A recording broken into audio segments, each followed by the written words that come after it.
Hi.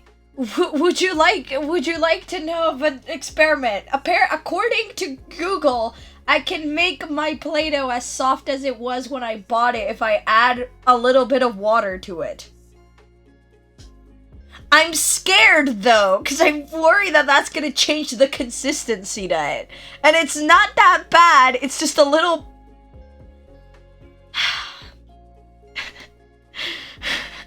I don't know what to do about it. I don't know if it's like... If it's bothering me so much that I want to try it, or I should just leave it alone. I might try it. So basically the same you do with clay. Yeah. I'm just scared, though. I worry that it's gonna change the consistency. I'm gonna try it anyway. Okay. I'm gonna give it a go anyway. I'm not gonna add a lot of water to it. I'm just gonna give it a go. There we go. That's like a drop of water. That's the equivalent of a drop of water. I think that should be okay. Right? Theoretically. Anyway, well, I need this and see if it works. I'll update you as I'll update you as I go along. I hope you had a good day. I hope you've been having a good day. I felt the need to say it because I opened it to play with it like I did yesterday because I really enjoyed that, and I realized that it had hardened a little bit. So, I was slightly concerned about that. So I was looking up a WikiHow article on how to do that apparently, and apparently this is the answer. Put some water on it. Which I guess makes logical sense, but still. I guess it makes logical sense, but regardless. I just worry. Anyway, I hope you've been having a good day. I've had a good day. I got all the things I need for my Halloween costume today, so it is officially ready to go. Also measured myself today. You might have seen over on Twitter. I am officially the height I thought I was. I have not grown since the last time I measured myself. I am still 158. So yes, I am child considered to that website. Hold on, it's working. Wait, it's working. It's actually working.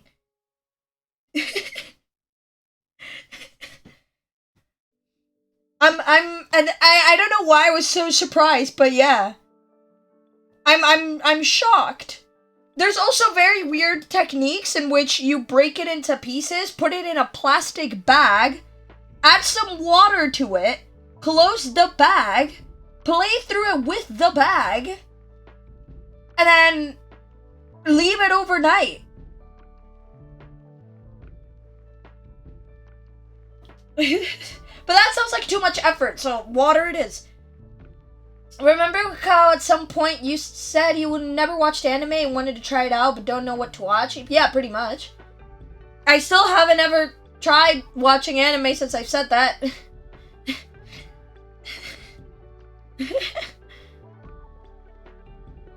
There's an anime that's amazing and pretty short and it's just very cute. Ooh. Ooh. I am interested. It's called Do It Yourself. Ooh, let me check. Okay, do it yourself. Ooh, okay. Oh yeah, I found it.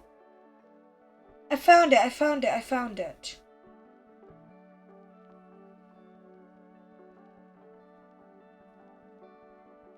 Thank you. Ooh. It's about a very clumsy girl who joins a DIY club. Ooh. Okay. If it's short and stuff and it as my interest, I could probably try that. I'd probably try that. But yeah, thank you. It's always I've always kind of wanted to get into anime, but I haven't really done it for I struggle starting to watch like new shows and stuff. So it's always, I have to be like in a right mindset, and sometimes I'm like more excited to watch like something else, and then I just end up watching something else.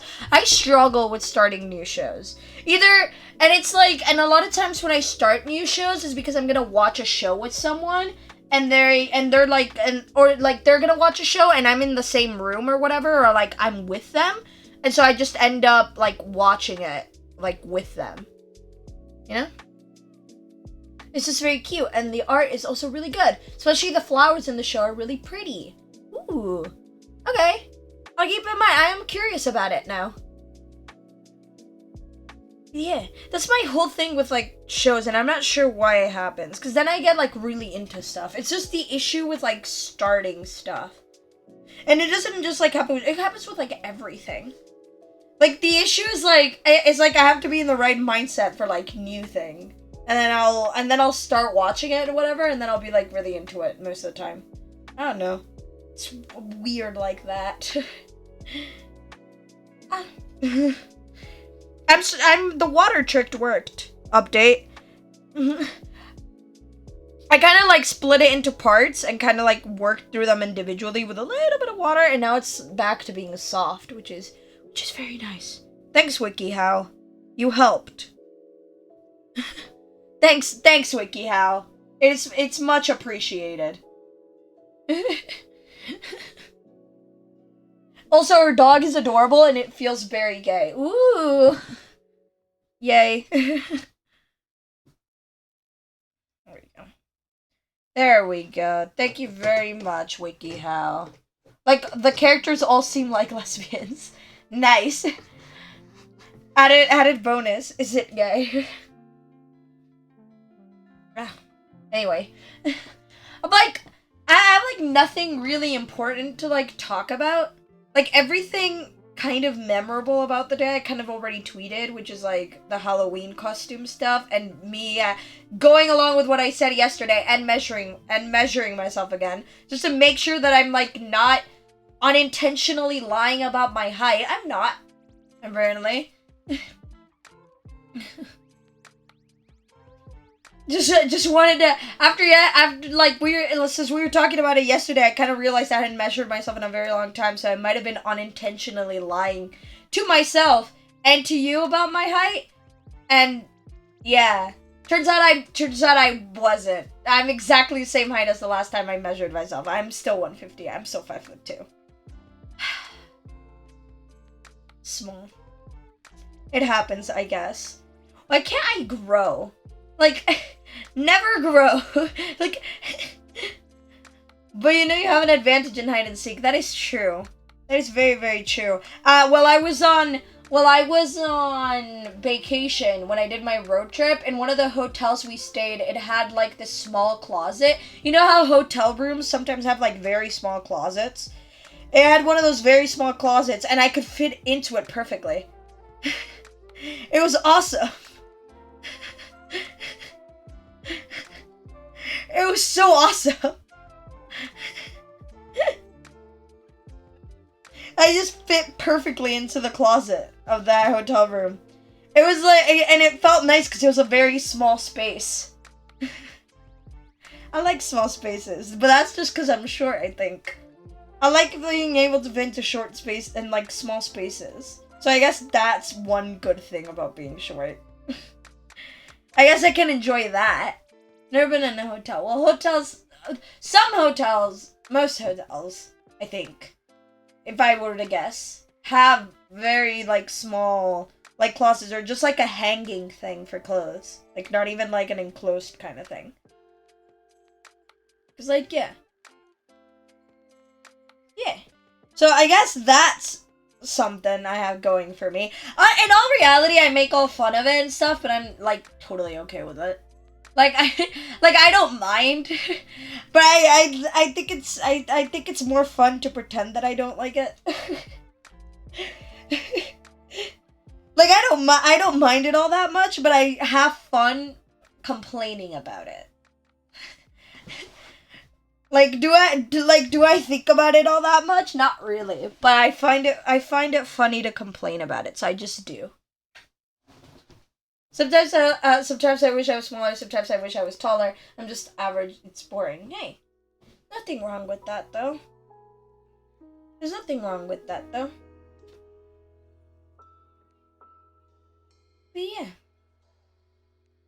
But yeah, I remember at some point I did have a more like solid opinion on my own height when I was like a little bit younger. It was a few years ago now where I really wanted to get like taller. And then it came to a point where I sort of just kind of came to like terms with it, and then I realized I didn't care all that much. So yeah. Plus hugs are fun that way. And I'm a person who generally just likes a lot of hugs, so. Yay. Again, I don't have much to talk about. Like, nothing really, like, I tweeted all the important stuff, and nothing really, like, that important has happened. I kind of just chilled, like, had some fun, sat down here a few hours ago, and that's been that. Also, it could be worse. I once knew someone who was 150. Well, there you go. 150 isn't all that bad. Could be way worse. I agree. Like, I'm okay with it. coming to terms with height. And outside of their dad, they were the tallest one. Wow. Well, to be fair, I'm actually all talked about like being very tall, like short people in like one family, but that's kind of like what my like family is like. If you line up a bunch of us, like for example, if you line me, my mom, my sister, like my aunt, I think, like a few of us, and you line us all together, and we're around pretty much the same height. Like very slight differences. Like very, very slight differences between height. So I guess, yeah, we're all just kind of short. All just kind of short. I love how chill this lo-fi track is. I love it. Have you seen Allie and her grandmother? It's crazy. How tall is Allie's grandmother? I have no idea how tall Allie's grandmother is.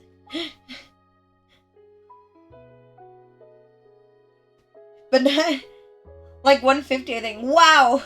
That must be one hell of a height difference.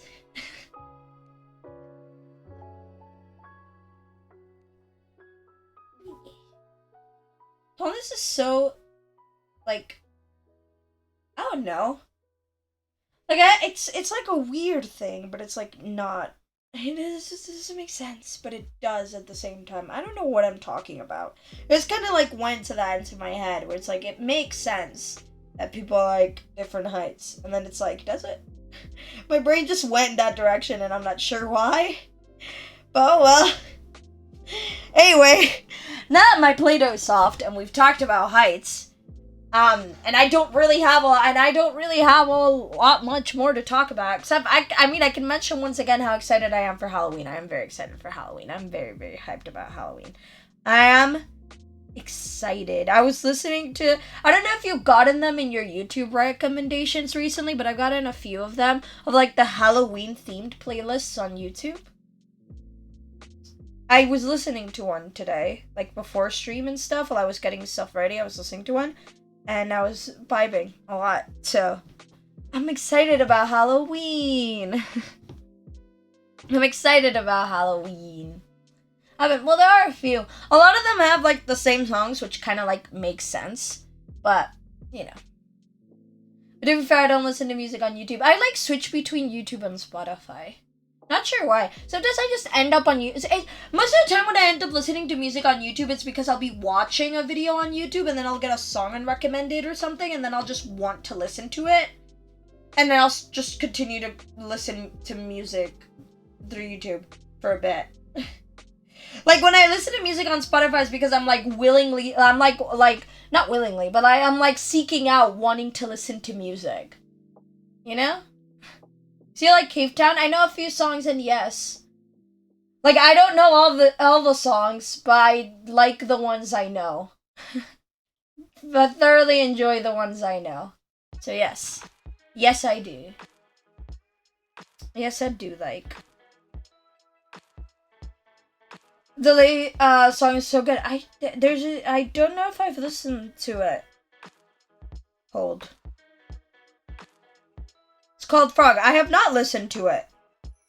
I want to listen to it. I'll listen to it. I didn't know. I quickly pulled up my phone to check. Oh yeah. 8 days ago. Nice, I'll check it out. Thank you. The Cape Town songs I know I really like, so I'm optimistic about that. Thank you. I end up like artist following wise, I end up following like new releases from artists a lot less than I used to. I end up just like finding songs, and I end up like doing that because I like make playlists on Spotify and stuff, and like I have like a very specific vibe going for it, and I'll look up like playlists that have like I'll try to look up keywords to find playlists that are similar to the vibe I'm going to try to find songs, and I'll listen to the songs that other people have added in like similar vibe playlists that I'm trying to build, and then I'll discover songs that way, kind of thing. So there's a lot of songs that I know an artist for like 2 songs and like haven't really heard like the rest of them. And then there's some artists that I know quite a few of their songs because I like realized that I was liking quite a lot of them and sat down and listened to a bunch. But then I'm like also not like thoroughly like seeking out new releases and stuff. I don't know. I used to I'll like follow artists like early, but now it's a lot more of like I'll find a song and then I'm like really into that song. I don't really follow new releases either, but my friend told me. Nice. But yeah, I don't know. I guess the way I find music has like changed a lot. Not like recently. This has been going on for like a while, but like it just changed suddenly. Like I can't pinpoint exactly when that like shift happened, I guess, but it just kind of did at some point. I don't know. I guess it just happens.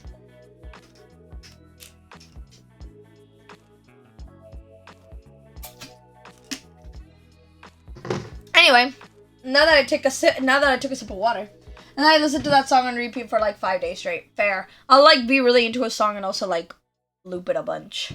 So I do that too. Or like more often than not, I'll be like really into like 2 songs or like 2-3 songs, like a very few songs, and that's all I want to listen to all the time. Fun. Or the feeling when you remember a song you haven't listened to in a very long time and you just want to listen to it again for some reason. And then it's like all you want to listen to for a bit. Life's so weird. Love it. Anyway, game time. So is that 4 time? Open it right where we just ended yesterday. Right away. There we go. Wee! Right where we were. Because it was the moment it gave me the opportunity to save. Also been listening to the Over the Garden Wall soundtrack. Ooh. Nice.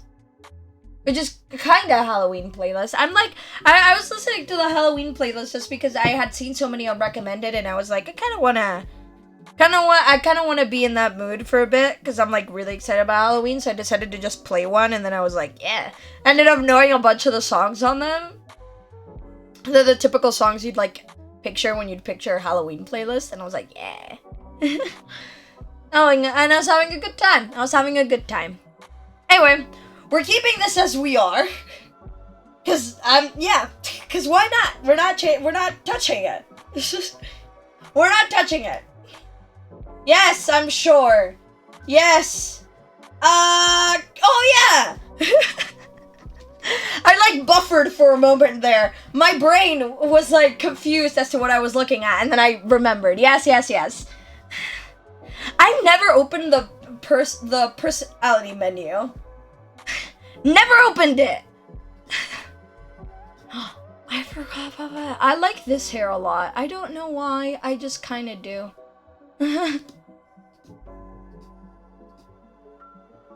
Are we doing glasses? These shaped glasses look like the first glasses I ever owned. Kind of. I think mine were a little bit more squarish, but they kind of look like the first glasses I like owned. My first glasses. Can't remember how old I was, but I vividly remember my first glasses. And they had like a little like thing on the corner. I vividly remember that. Those are your glasses confirmed. I don't know, but I vividly remember that. We'll keep Sun's glasses, why not? Earrings, I mean, show me. Yeah, sure, why not? Blip, blip, blip, blip. I think we'll just keep stuff as we're, yeah. That's fine. Initiative for stuff for high initiative. High initiative. We know this. But yeah, I can't remember how old was I when I got my first glasses. I cannot remember. Damn it, hold. I'm like Googling year. I'm not Googling. I'm going through my my photos through years to try to find the first one I have with glasses.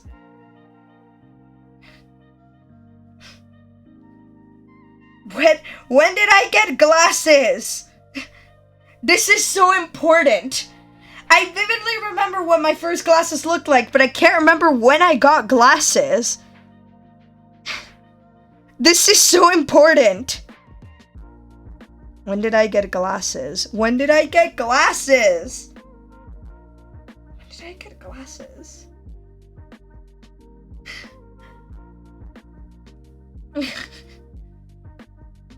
When did I get glasses? Oh my god, it is driving me crazy. Okay, either 2014 or 2015. Definitely had glasses by that point. There we go. Glasses. There we go. It took me a moment, man. I had to just sort through. At that point, I definitely got glasses. It's difficult because I wasn't wearing them all the time because my eyesight wasn't that bad yet to like have to wear glasses like all the time.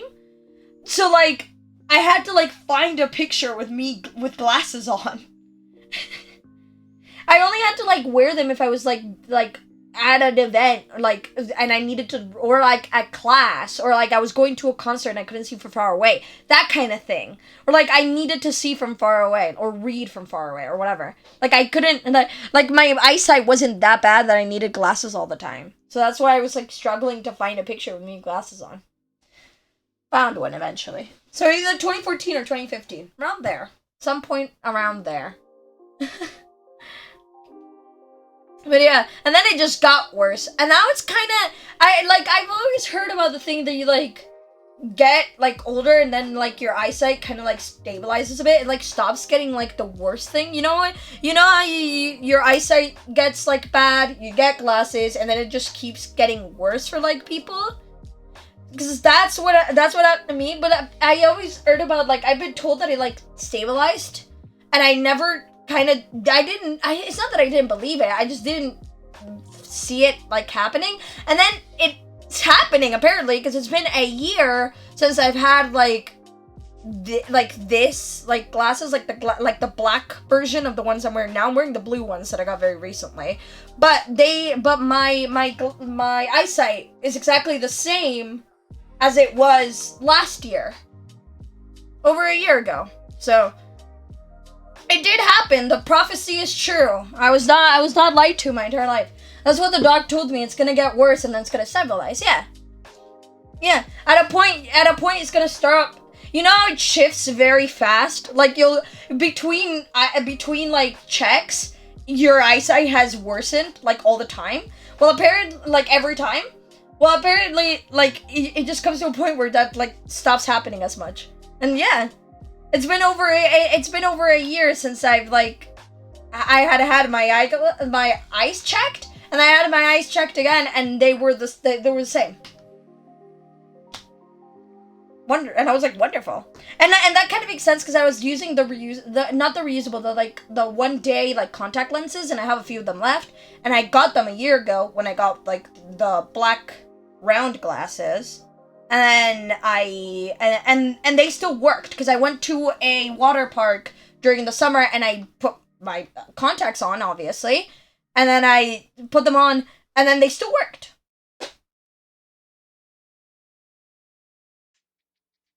Well, no, I didn't know that mainly because I've never had a check outside the initial like thing. Ah, yeah.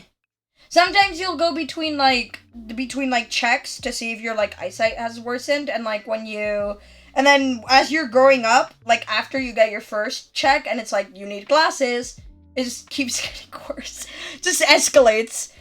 I always hated the thing where like my glasses just weren't working anymore. Quote unquote, my eyesight had just worsened, but they weren't like quote unquote working anymore. I always hated it so much, like gotta get new glasses. Shout out to the red transparency glasses I had years ago. They were great. Now instead of speaking on glasses, I should probably start reading. I'm gonna take a sip of water. And so, your days growing up in the loving cradle of Sunset Bird came to an end. In the years that passed since graduation, you'd moved out of your childhood home and made your own way in the world.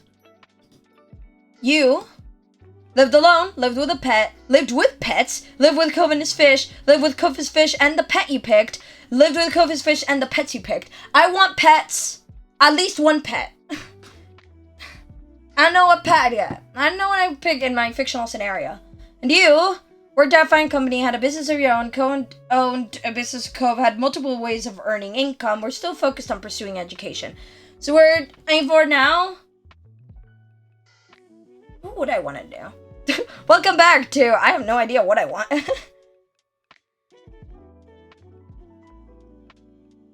Let's just keep it simple so it doesn't ask me any more questions. And okay, it's gonna ask me questions anyway? Okay.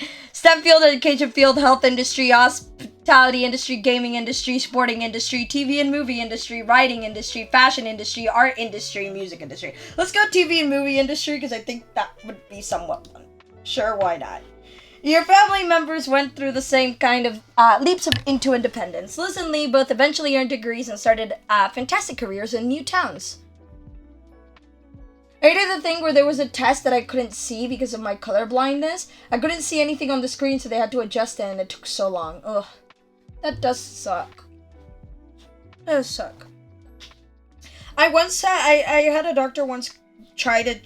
Even though I had already been checked and knew that my eyesight from, like, close wasn't bad, still had me do a reading thing. And I was like, why am I doing this? And then they just told me to keep reading. I was like, okay. And they were like, okay, you can read from close by well. And I was like, yeah, I told you. Okay. I can't remember, like, I remember that happening, but I can't remember the text I read.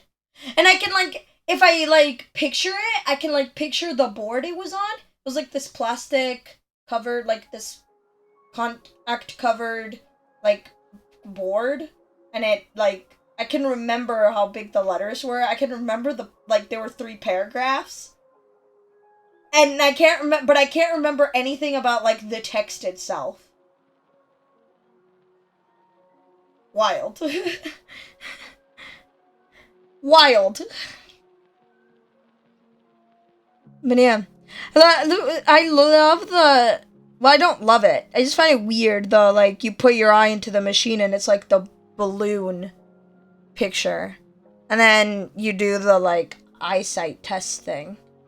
I once went to one of those, furnishing shops and I found a light board that was just one of those, like, letter things.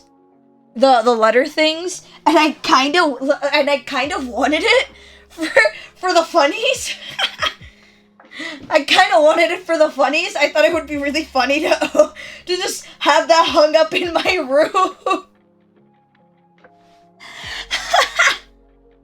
Here's a house though. Oh yeah, I just can't. I've had a hot air balloon in a house. Like eyesight test image, but like. But yeah, I saw one of those boards and I was like, I want it. I kind of want it. I don't know, it's kind of funny. Yeah, here it is. If you know, you know. The house and the balloon. Yeah.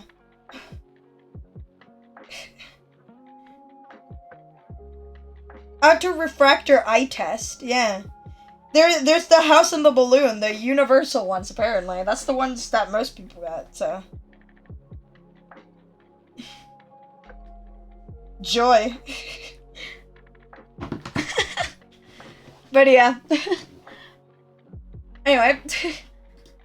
But your mom's and Co's father still lived on the same street as they had for all those years before. It was comforting to you that there were some things that remained in the old neighborhood. Some things never change. And despite the ever-changing reality of your adult life, your friends were still your friends, though of course things weren't exactly the same for them either. Very recently, Terry publicly came out as a man and switched the spelling of his name to use a Y instead of an I. He also confessed his love for Miranda, which she unexpectedly reciprocated. They moved in together recently in the city out past Sunset Bird. Go Terry. And go Terry and Miranda. That's so sweet. Derek was as busy as always, but doing well. He always made an effort to keep in touch, and you even saw each other in person occasionally. One person who did disappear into the shuffle of memories inside your mind was Baxter. After his vacation in Sunset Bird one year, he was just gone. Sad. That was a loss, you felt. He had become someone you'd considered a friend during those days. And then there's what became of, why can't I read? And then there's what became of the sad little boy you grew up with. Cove Holden. There we go. Words. That was, Your deep affection for him was something that continued to last unabated over the years. But hopefully you would commit to each other even more someday. You didn't want your relationship to change from what it was, and the two of you got engaged. He was your fiancé. But hopefully you would commit to each other even more someday. Here we go. He truly thrived in his continued efforts of cultivating loving and supportive relationships with his family and friends. His personality had changed, becoming more reserved, though not at all unkind. Cove was a gentle, loyal, considerate man who took the lessons he'd learned over the years to treat the people around him with patience and understanding. When Cove eventually developed a picture of the future he wanted to have as an adult, it made perfect sense to you based on his interests. He went to college to study marine biology. His ultimate goal was set on becoming a natural resource technician, and he still volunteered with Orca when his workload allowed it. Yay! Cove got a two-year degree.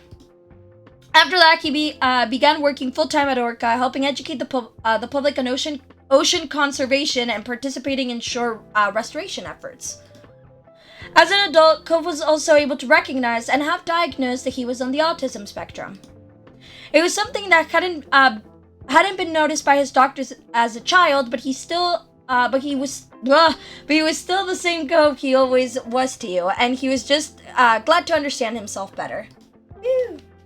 It thrilled you to see how happy and successful he'd grown up to be. On the whole, life continued its steady beat forward, and you all went with it down the path you chose. It was strange and wonderful.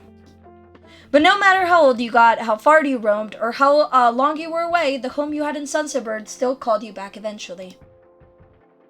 Phew. Fade to white. Fade to car. The car rumbled down the highway. Not hallway. The hell am I talking about? You had started to zone out when a truck in the left lane loudly zoomed past. Your driver didn't remark on it, just like anything else this trip. You went back to staring out the window, letting the scenery pass you by.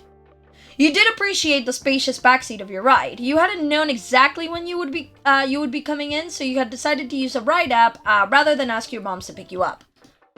It turned out to be a convenient choice. You looked forward to surprising your parents at the door. You smiled at the thought of their faces lighting up. Luckily, this hadn't been that big of a trip for you.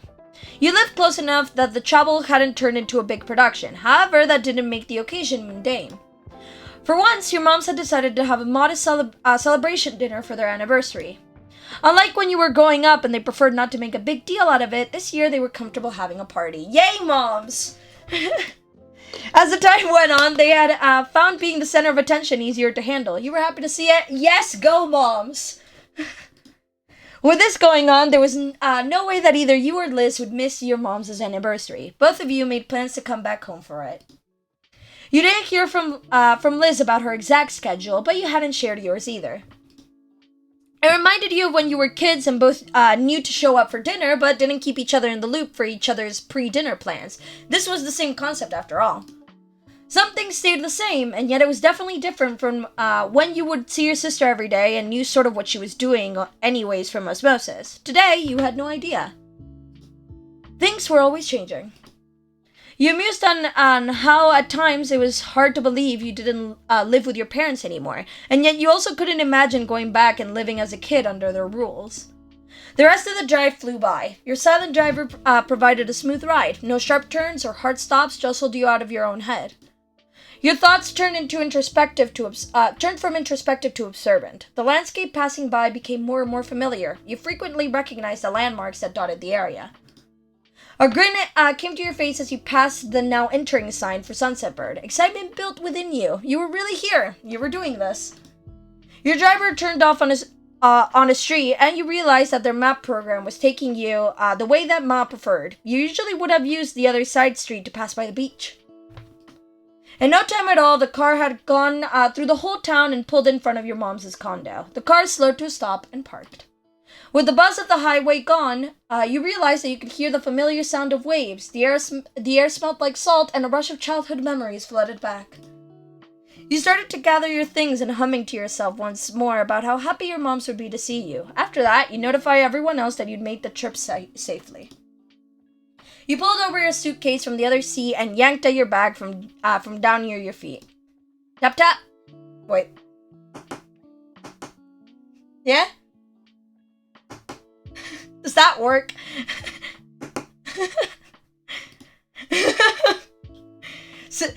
Master of sound effects, clearly.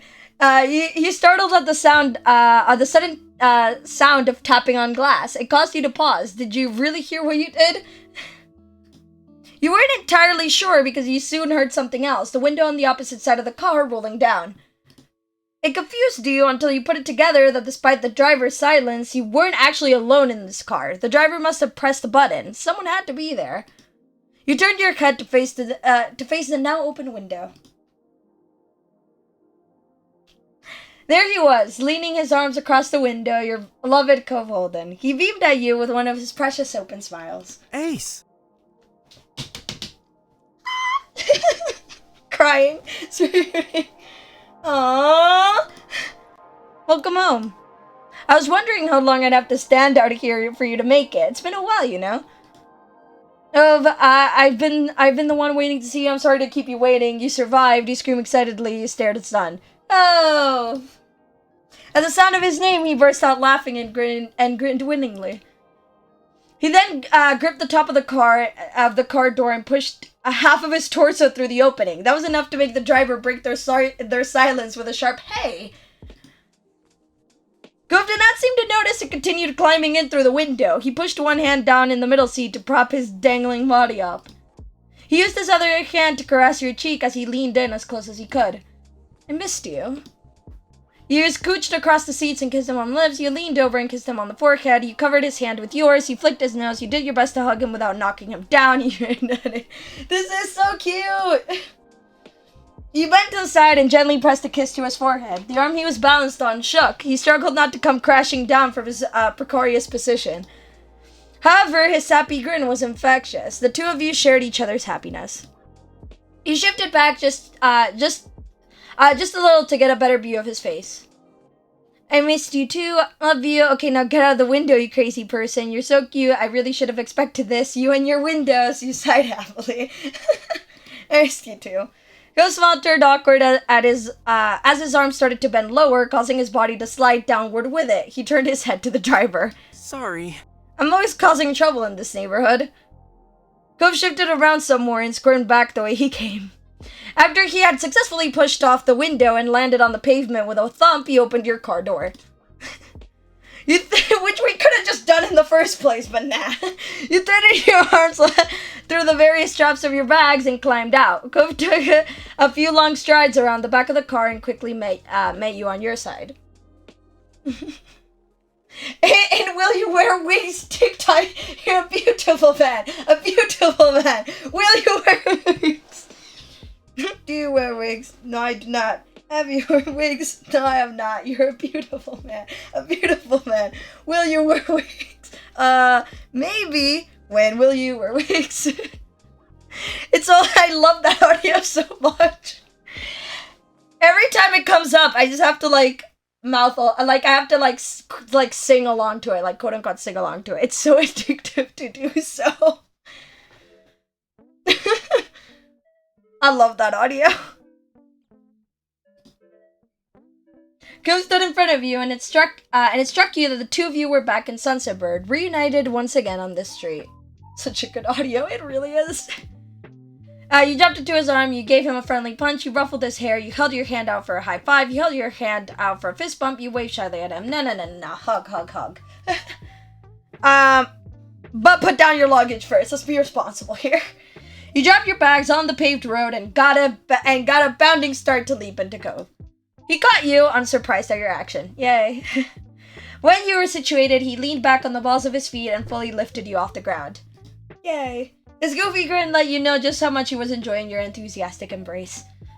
You didn't have a problem holding you up. His especially large height allowed him to lift you well off the ground. With one last swing, he let you back down.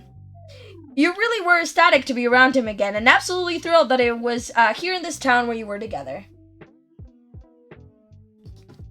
Even if it had only been a short time since you had seen him off, you had still missed Cove greatly. It somehow felt a lot longer.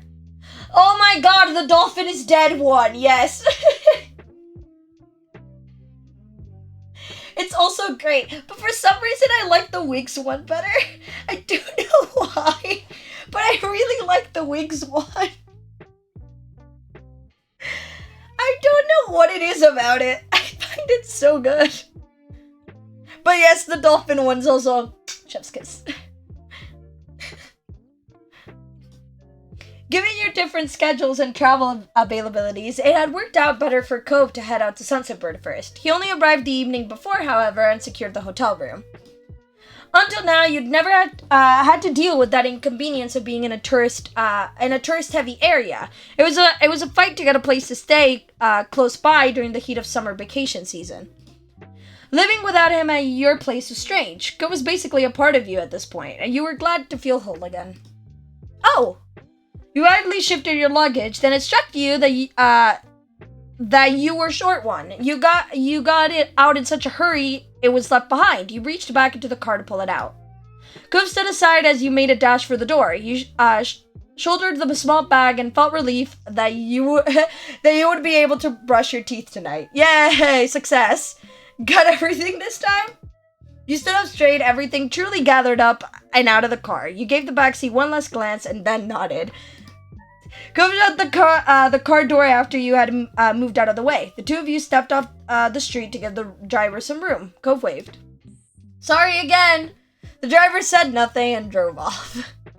With the road clear, you let your gaze drift across the neighborhood that you had known forever. It was such a small place to spend so many days. You were flooded with memories of going up and down the street during every stage of your life. Being a little kid, following your big sister to the playground, becoming a teen and staying out later, and growing into an adult who left their parents' house behind to be independent. You could feel the summer sun on your skin from all the times you headed out to the beach. You saw the same surroundings that you as a young adult did when leaving home. It was hard to quantify the amount of history you had here. That driver is giving you a 1-star rating. Yeah, well... Then you were back. I had a low price to pay for... Despite taking in the neighborhood again, you never lost awareness of Cove's presence. From the corner of your eye, seeing him there was a very familiar sight as well. So many of your memories included him.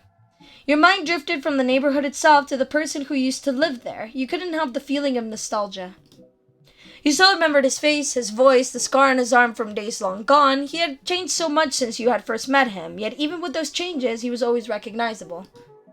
He was familiar like the sky was, and the way you knew the sea. Every day they may appear different, but they're still an inextricable part of life. It was the world with help from Mr. Holden and his ill-thought $20 bill that brought you together to begin with. But the two of you had chosen each other. You had never let your interactions fade. You had decided to nurture your relationship into what it was. And you would continue to keep Cove close into all the rest of your adult years.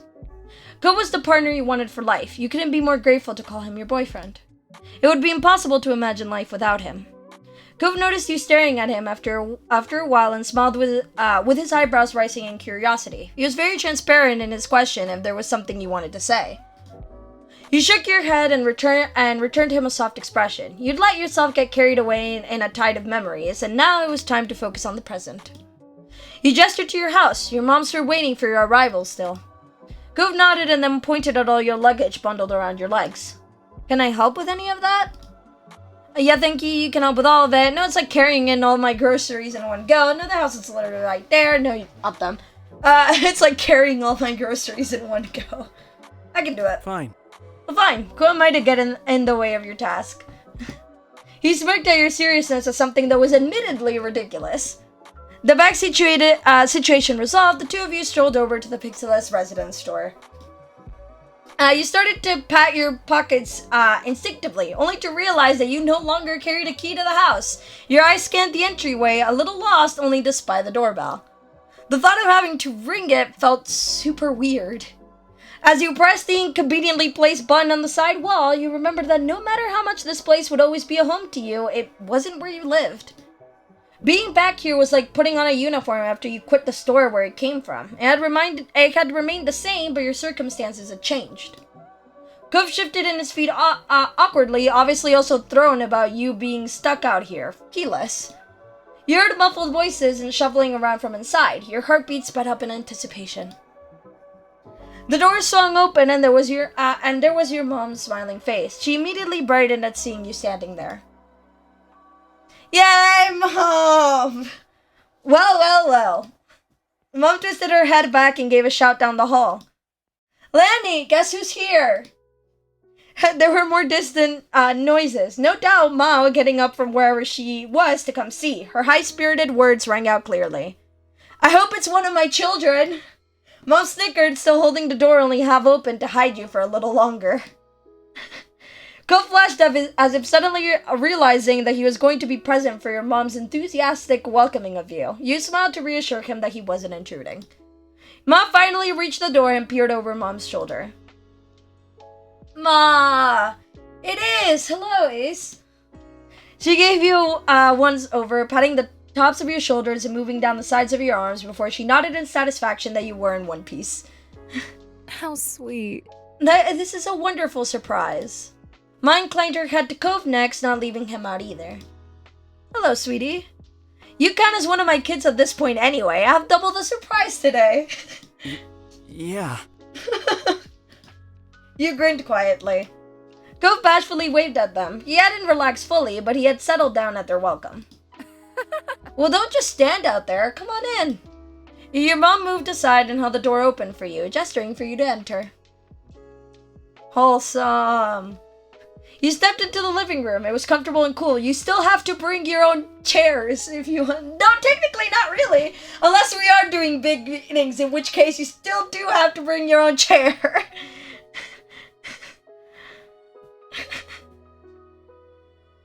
I'm like trying to notice if anything else changed, but I have a very bad memory at this point. I just remember this being the same now. You stepped into the living room. It was comfortable and cool. Cove was a half step behind you, his eyes on a new painting your moms must have added since the last time you were here.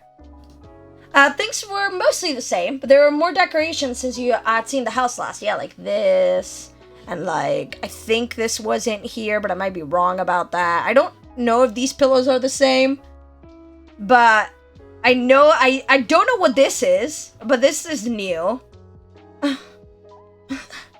What are these? It looked like those boxes with paper. Yeah. Mom may have gotten the urge for some interior designing again. Bread. Oh, bread. It struck you how odd it was to be the guest, only observing their choices for the living space here, rather than a full-time occupant. Matt came up in front of you, excitement in her eyes. I'm so glad you're here. That's fine. You know, your mom and I would have been happy to pick you up, but you're self-sufficient and responsible. That's okay. What matters is that you arrived safely. Mom appeared at her side with a nod. Welcome back, kiddos. You appreciated that your parents respected you as an adult, even if Mom still called you kiddo. You figured long ago that you'd always be her kiddo, no matter how grown you became. It was part of the whole parent-child deal with her. And I'm okay with that. I'm so okay with that. That's so sweet. Hug time. You took another step forward and pulled Mom and Ma into a great big hug, squeezing them tight. Their arms wrapped around you in return, and you could feel their love for you in their embrace. I'm happy to be here. I missed you both. It's so great to see you. I wanted to surprise you. I thought you deserved a little break after everything I put you through. You enjoyed the moment. It's so great to see you. Of course. It's always nice when I'm able to come by. Your mom's giggled, pleased. I hope things are going well for you both. You inspected the beaming faces of your parents. They both appear to be doing fine. Are things sorted out for your anniversary yet? No problem. We're happy to help if there's something we can do. We've been plenty fine. It's been a little quiet, but that's not a bad thing. Mom placed her arm around Ma's shoulder and gave her a side hug. Don't worry about it. Don't worry about the party. We're just planning to eat at the Cypress. Nothing fancy, which is kind of funny thing to say about a pretty fancy country club. The biggest issue has just been making sure everyone can make it for the day.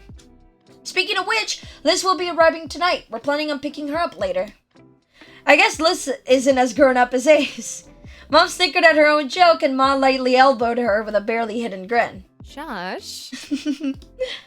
As I was saying, we could drop you off wherever you're staying if you don't mind waiting for that.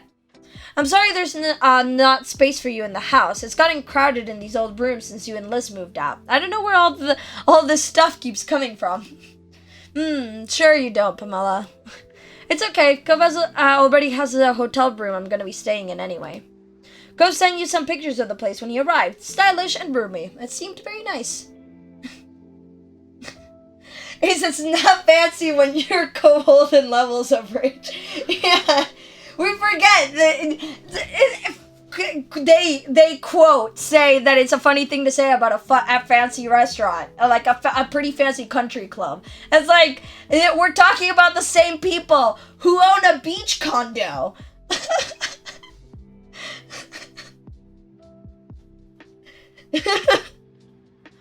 May we remind ourselves here. As a double room, it was a room with a single bed. Yeah, come on. He claimed that the bed was comfortable, so you had high hopes about that. Though mostly you were looking forward to having him next to you as you slept once again. Earbomb smiled, relieved. Kira's already here, isn't she? As she directed her question at Cove, he bobbed his head a bit to go along with his reply. Yeah, I heard she made it. She's gonna be staying with Dad while she's in town. Oh? Have you gone over to say hello yet?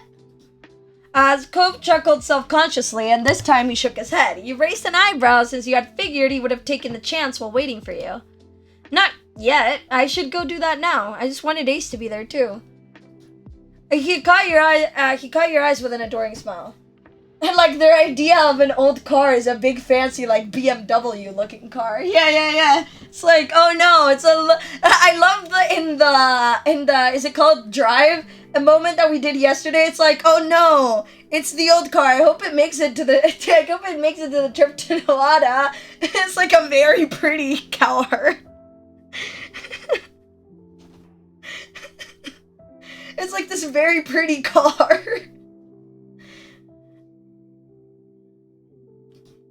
Mom laughed at that, not doubt thinking that Cove was sweet but ridiculous. How nice. It's nice to know your priorities. Yeah. Cove awkwardly rubbed his arm and shifted on his feet, looking all too much like he did as a kid. So? Ace, do you want to go over to my house now? That's a good idea. We won't be leaving until late evening. Okay. Cove perked back up, excited once more. We'll keep an eye on your things while you're out. There's no reason to be carrying all that around. You set down your bags in the living room, tucked into a corner where they wouldn't be in the way. Cove helped. Your mom waved the two of you off as you walked back to the entranceway. Thanks, see you soon. You waved back and opened the front door for Cove. With that, you were on your way to see Cove's family next. This trip put a special little pep in Cove's step as you crossed the street to his dad's house together. Your spirits were equally high. Doing this, you felt like a teen again. You had known Cove's parents for a long time ago. When it came to what you called his dad, you still stuck with the classic Mr. Holden. You switched back to saying Cove's dad. You were on first name basis with Cliff. I don't know what I want. Like, Mr. Holden is the classic, though. But occasionally while talking through my Cliff. But I think we're sticking to classics. I like classics. First name basis. I like the classic. Let's get no. I'm not even reading that one out. Thank God I chose that. No. Slash. I can't even read that. I've said much worse on stream, but I don't know why. It just caught me so off guard.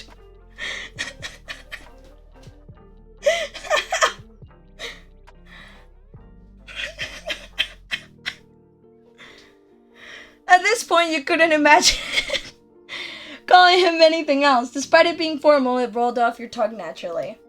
For his mom, Kira's always been Kira.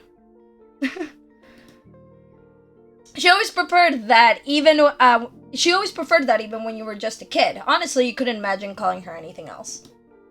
Cove hopped up to the front door and didn't bother knocking. He twisted the knob and swung it open. With a grin, Cove gave you a gratified thumbs up. You shook your head in disapproval, but you both knew that you hypocritically supported his behavior. Cove went right into his old home. Mr. Holden was there, standing in his kitchen and babysitting a pan on the stove. Was this star-patterned pillow here? First thing I noticed, it caught my attention right away. I was like, wait. It might have been and I just never noticed it, but like, it just caught my attention straight away. I'm not sure why. Am I going crazy?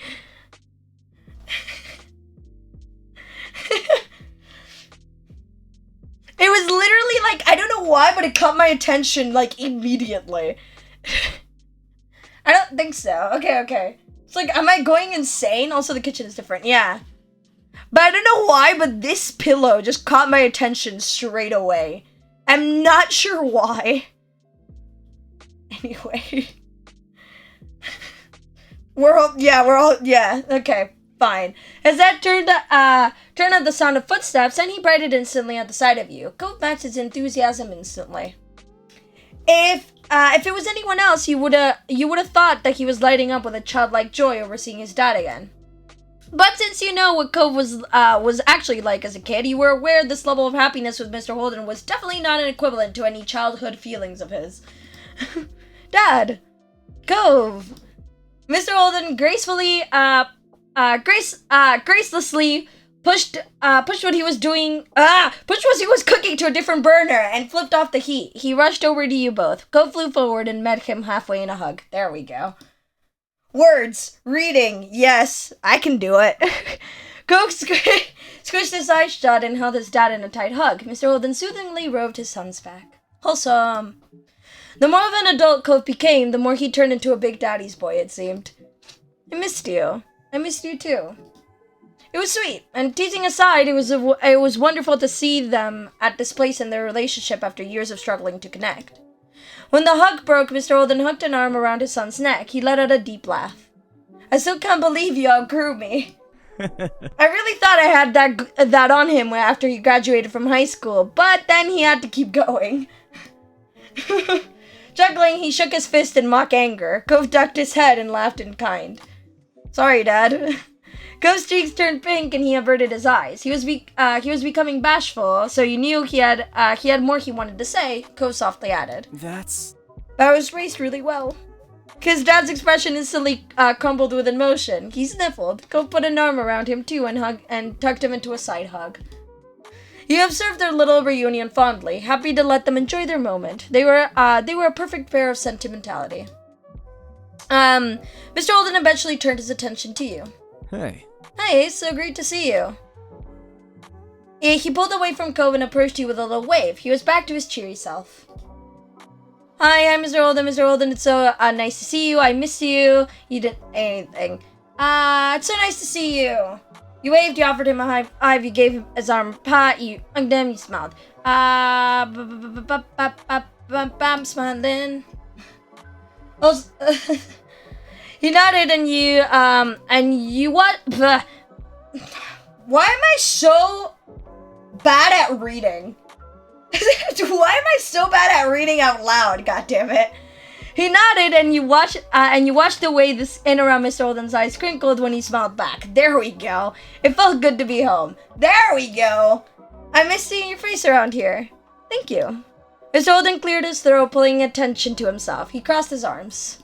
But before we get too carried away, it's not a real reunion yet. Kira's still in the guest suite. I'll go get her. He eagerly bolted down the hall, and you could hear every step he took. It ended with a distinct knock. Right. Sound effects.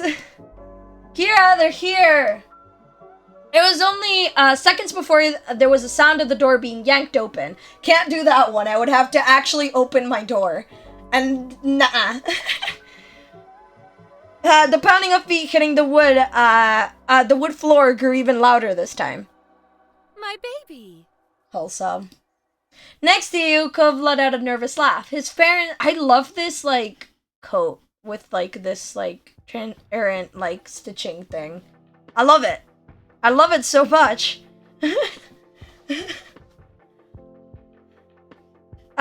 Next to you, Cove let out a nervous laugh. His parents entered the living room and Kira stretched her arms out wide when she spotted you both. Cove went to her easily.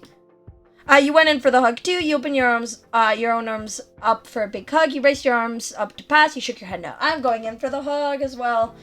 She pulled you tightly into her arms with Cove. You were squished but felt every bit of love Kira held in her heart for you both. Cove wrapped his free arm around her too. He rested his head on top of hers and let out a happy sigh.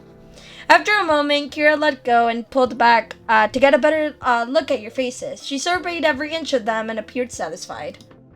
You're both looking well. That's wonderful, and just what I like to see. Thanks. And hi, Mom. Thank you. Thanks, Kira. You look great too. Kira, welcome back. I miss you, Kira. You didn't say thanks. Her smile widened, and then she turned to Cove one more time. She brushed a few stray strands of his hair back into place. Now you look just as sweet as Ace. So, how have you been doing? Kira gave a nod for Mr. Holden to go first. Cheerfully, he waved a hand. Queen, why? I would love to feel Kira's love/half joke. Why? I'm sorry, doesn't fix it. /J.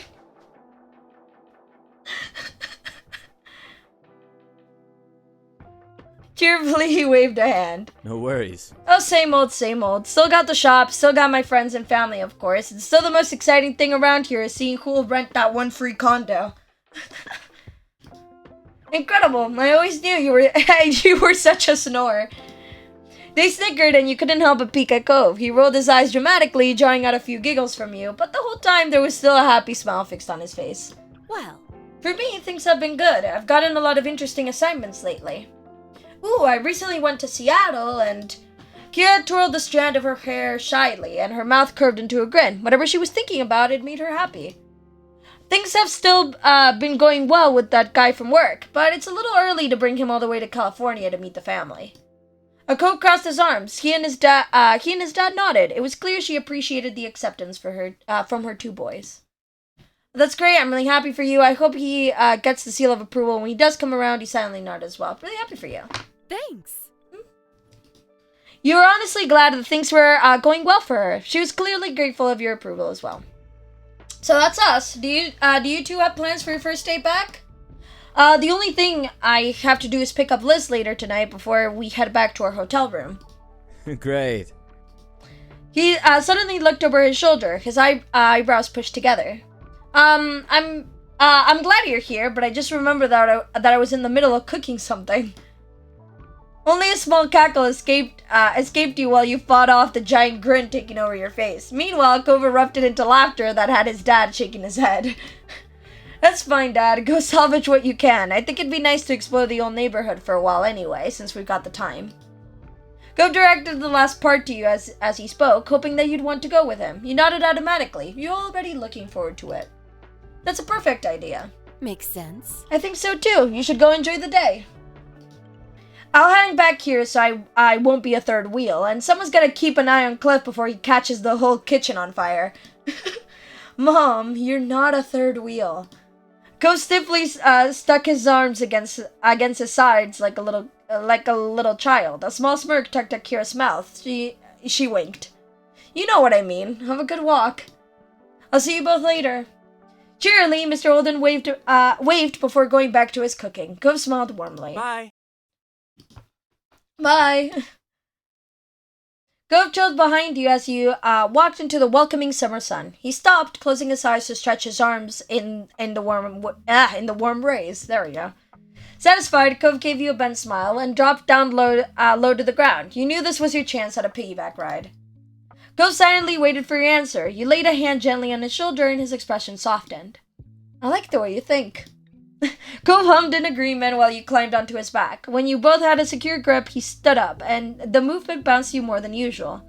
Chuckling into Cove's hair, you were pleased to enjoy another afternoon of your favorite mode of transportation. Yay! It is. It absolutely is. Under your hand, you could feel the vibrations of laughter in Cove's chest. Let's go. Naturally, you found yourself heading down the road towards the beach. Your spirits rose even higher as you strolled across the sand, heading for the shopping district. Arriving, you wolfed past tourists who were taking in the sights for the very first time. Being a local was a badge of honor you wore proudly. You casually walked past the shops. Over the years, some had closed down, but many of the stalls were still exactly the same as they were when you were little. Ghost snapped his head as far as it could go to one side, so dramatically you couldn't have missed it. Something clearly caught his eye, but you couldn't see it. Please? There's a pretzel stand open today. Can we get one? When his gaze found you again, he wore the biggest smile. You chuckled. Yeah, we can. You don't need to ask for my permission. Of course you can, but I don't want one, though. You nodded happily. You found yourself easily matching the excitement on his face. Cove was thrilled that you wanted to get sidetracked snacking on pretzels with him. Pretzel time! You're gonna get the one that comes with the little frosting cup, aren't you? That's right. After that, you both happily made your way over, being pulled in faster by the delicious aroma of the stall. With that, you changed course to the pretzel stand for a snack break. Cove was very pleased by the morsel he picked up, and that was good to see. The sun arched across the sky as you went up and down the road as a pair. By the time you returned to the beach, the day was beginning to fade into night. Cove kicked his shoes off, tossing them into the sand. He wanted to get his feet wet in the waves as fast as possible. You joined him, you avoided the water. Joining. In seconds, you had your feet free and your shoes abandoned in the sand. You kept going until you were ankle deep in the water. Cove sighed contently. You followed his line of sight into the setting sun, painting the sky with hues of orange and pink. It really feels like summer now. He wore a bent smile when he turned to you. The light illuminated like a halo behind him, and the sight took your breath away. In fact, it's hard to think of anything that feels more perfectly summer than moments exactly like this, being here at sunset and Sunset Bird with you. I'm so glad we were able to come visit. I do like our living situation now where we're just being neighbors, but still. Bashfully, your gaze fell down to the ground.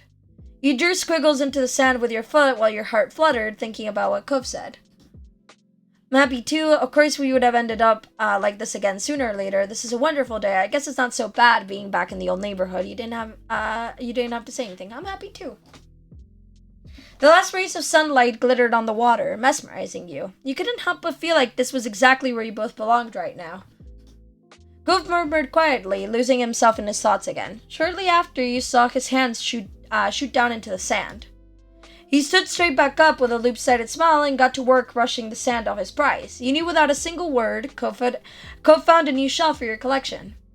As you wandered down the beach, Cove followed at your side in comfortable silence. Your shadows stretched across the sand like they were leading the way. Can I just say, listen, we've talked about, like, beach-themed decorations and the sort. We've talked about sea glass. We've talked about sea glass on everything. But can I just say, with the whole, like, seashell collectioning, why do I feel like they would have, like, you know those tables that are, like, transparent? And, like, the clear, like, coffee tables, and that you can open up and, like, put stuff in them? Why do I feel like they would have, like, that for, like, the little shells and stuff? You know what I mean? I feel like that's absolutely it. Just the picking up the shell on the stand right now just brought that into my head just now. But I feel like that's absolutely a thing. Like, absolutely a thing.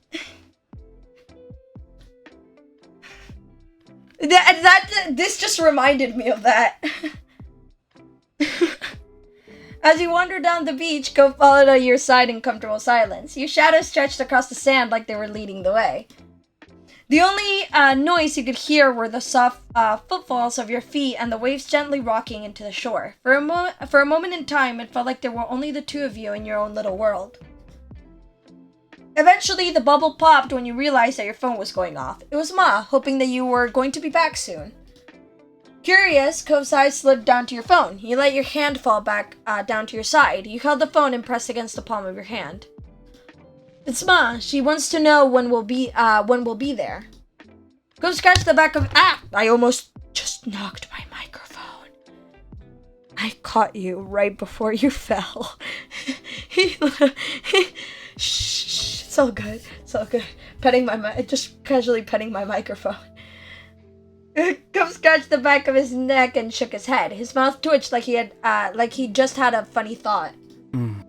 Dang parents, always trying to make us come home before it gets too dark.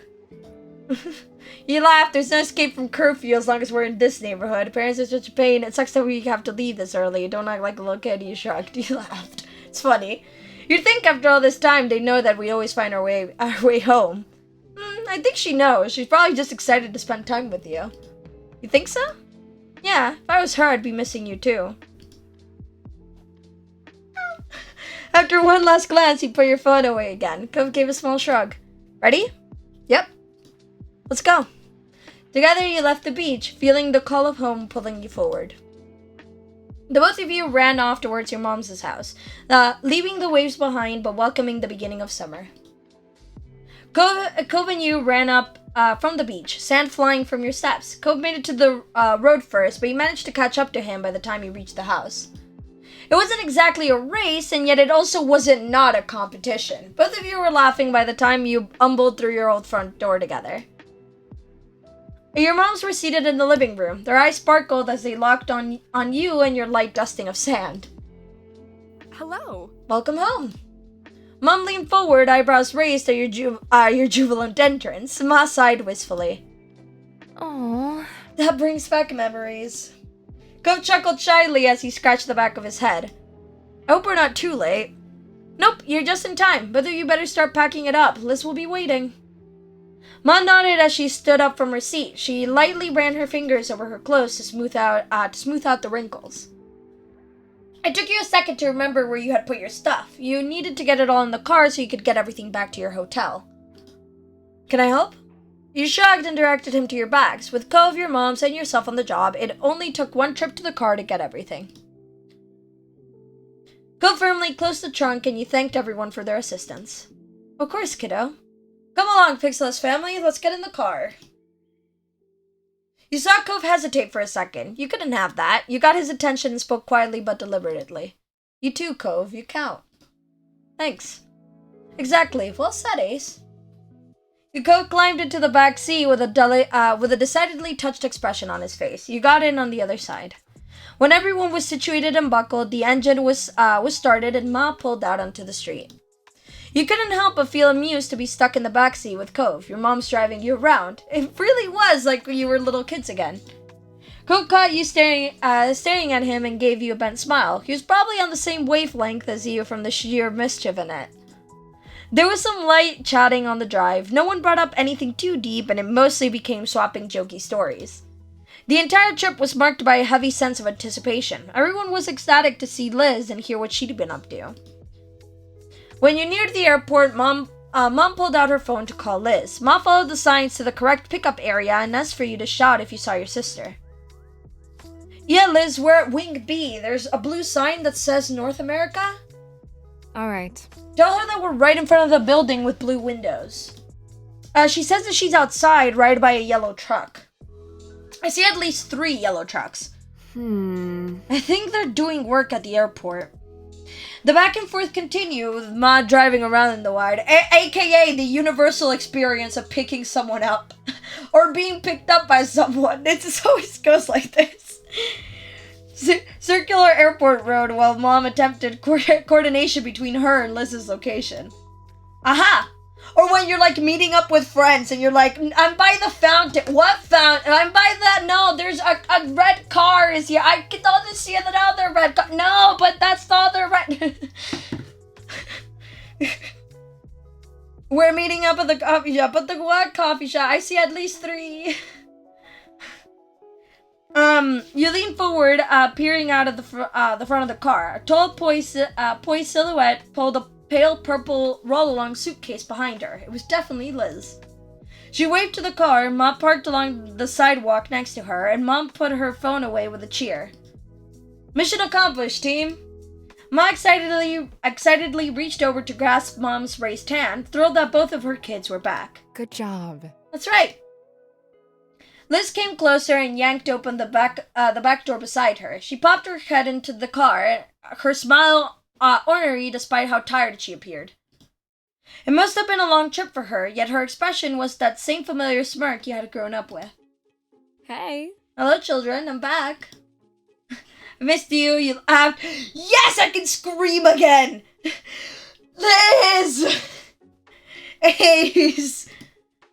You smiled at her, you reached over and hugged her, you poked her cheek, you took her hand, you shook your head. Hug!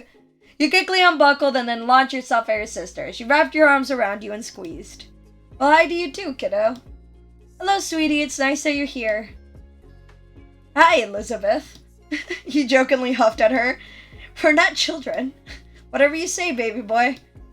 She turned her gaze back to Mom and Ma. You really know how to make someone feel appreciated. Her spirits were high. You could tell she was just as happy to be here as everyone was to see her. She left the door open but ducked out to walk around the back of the car. She opened the trunk and lifted her luggage in. I'm gonna move your junk, Ace. I'll keep it in front of my bag so you can get it later. Mom's dropping you off first, right? Yes, but that's not junk. It's important. So Liz slammed the trunk closed without responding. Liz swung around to the open door. You noticed that her hair had a few flyaways, no doubt from a long day of traveling. She leaned against the frame of the car, giving you and Cove a significant look. I'm not sitting in the middle. I already had 5 hours of that nightmare on the flight. There's no way I'm getting in between the two of you. I mean, really, who would ever want to be the person pulling Cove Holden and Ace Pixelus apart?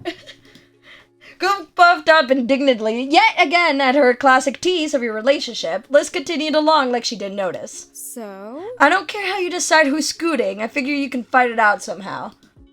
Cove glanced over at you and shrugged. He unbuckled the seatbelt and moved to the middle. Thanks, Cove. I guess I'll always have to have a bossy big sister. I'm sorry you're always in the middle, Cove. Some people just must get their way. Good job I wasn't moving. You stayed quiet. I'm just thanks. No problem. I'm almost disappointed it was so easy. What did you expect? I meant it when I said we weren't children anymore. It's just the middle seat. Liz shrugged, not losing any of her smugness. To be fair, yeah, I don't know about it anymore. I remember caring about that so much at some point.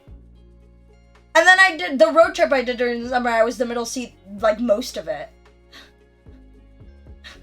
Because other people didn't want it, so I was like, okay. My cousin didn't want to be the middle seat, so I was like, okay, it's fine.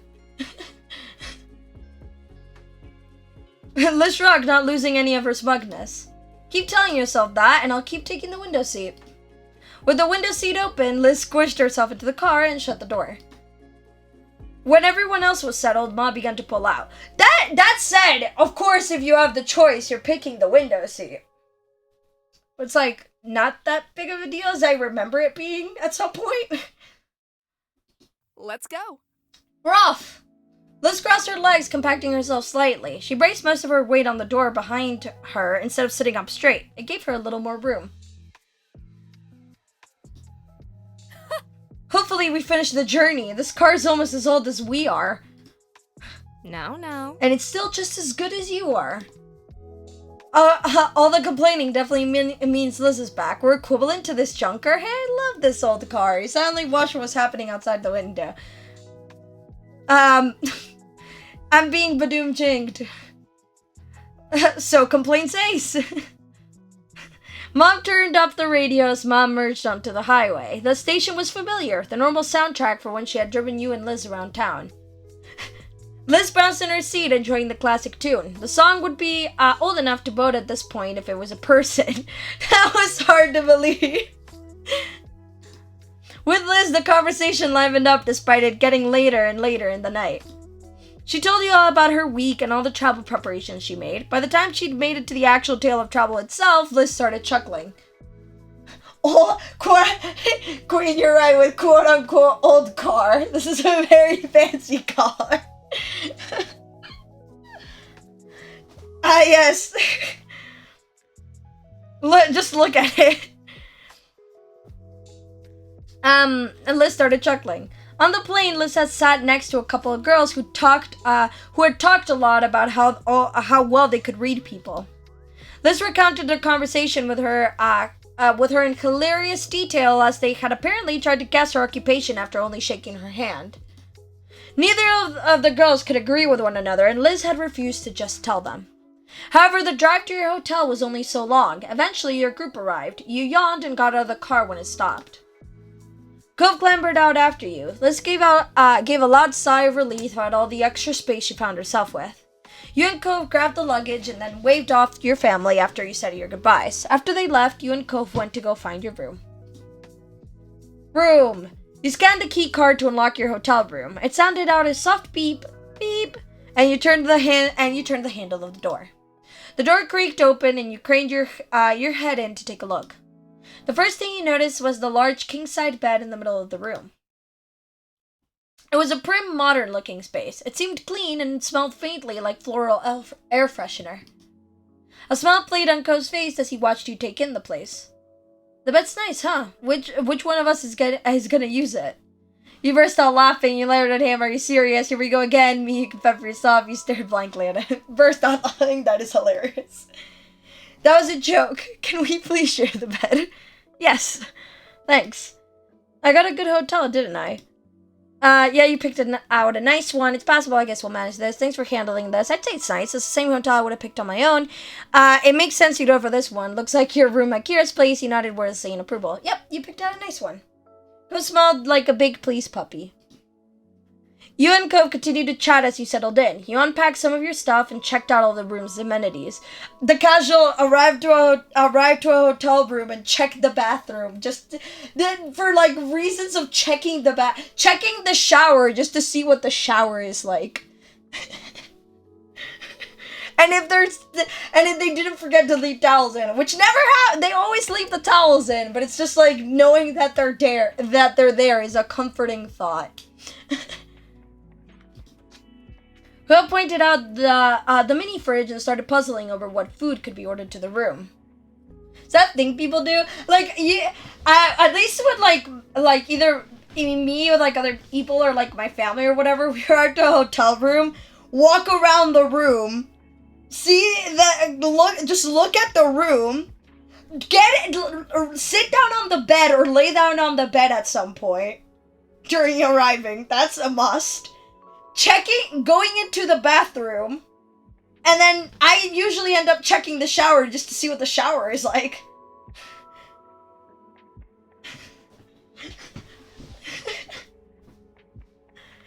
And then hotel room things just flopping onto the bed or sitting on the bed at some point during the overall inspection of what the hotel room is like.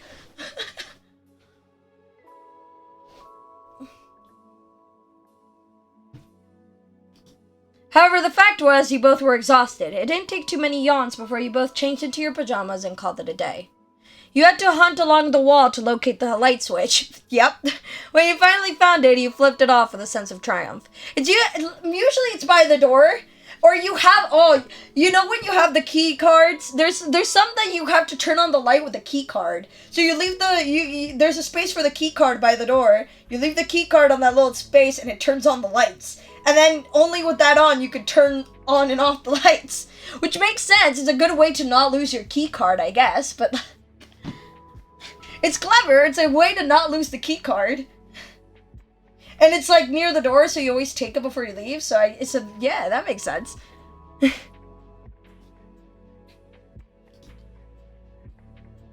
You turned your head over to Cove, who stood behind you in his pajamas. He was cozy and comfortable, but the pieces didn't match. He never minded that. Ready for bed? Cove smiled, the soft expression that was adorable. All right. Okay, let's go to sleep. Despite saying that it was bedtime, Cove took a step forward towards you. He wrapped his arms around your back, and you leaned into his embrace. Then he lifted you off your feet. What? Still not putting you down, Cove promptly dropped himself backwards. The both of you crashed onto the tight tucked sheets of the hotel bed. He laughed the entire time. Cove bounced on the landing and absorbed most of the impact. You laid on his chest, feeling a little jostled. You giggled alongside him. You're an absolute madman, you teased. You could have warned me. That was scary. Let's do it again. You swatted his shoulder for that. You're an absolute madman. You shook your head jokingly. His laughter turned into a snort. He smiled up at the ceiling, and a thought clearly crystallizing. My dad used to do that kind of thing to me when I was little. Sort of. Nostalgia was clear in his voice. It was a fond memory, and you felt something warm in your chest. I remembered you talking about it when you stayed over at my house as a kid. He'd lift you up really high and bring you back down. Yeah, I have a cool dad. You made a small noise of understanding that turned into a yawn. When Cove yawned in return, you pulled at the sheets until you were actually under the blankets. Good night, Cove. Night. Don't let the bed bugs bite. Sweet dreams. You stuck your tongue out at him playfully. Hey, so do you know why pigeons are called pigeons when they're actually dogs? Me at 3 a.m. Me after just a bit of time. Me if the conversation suddenly gets silent. I just need the silence to end.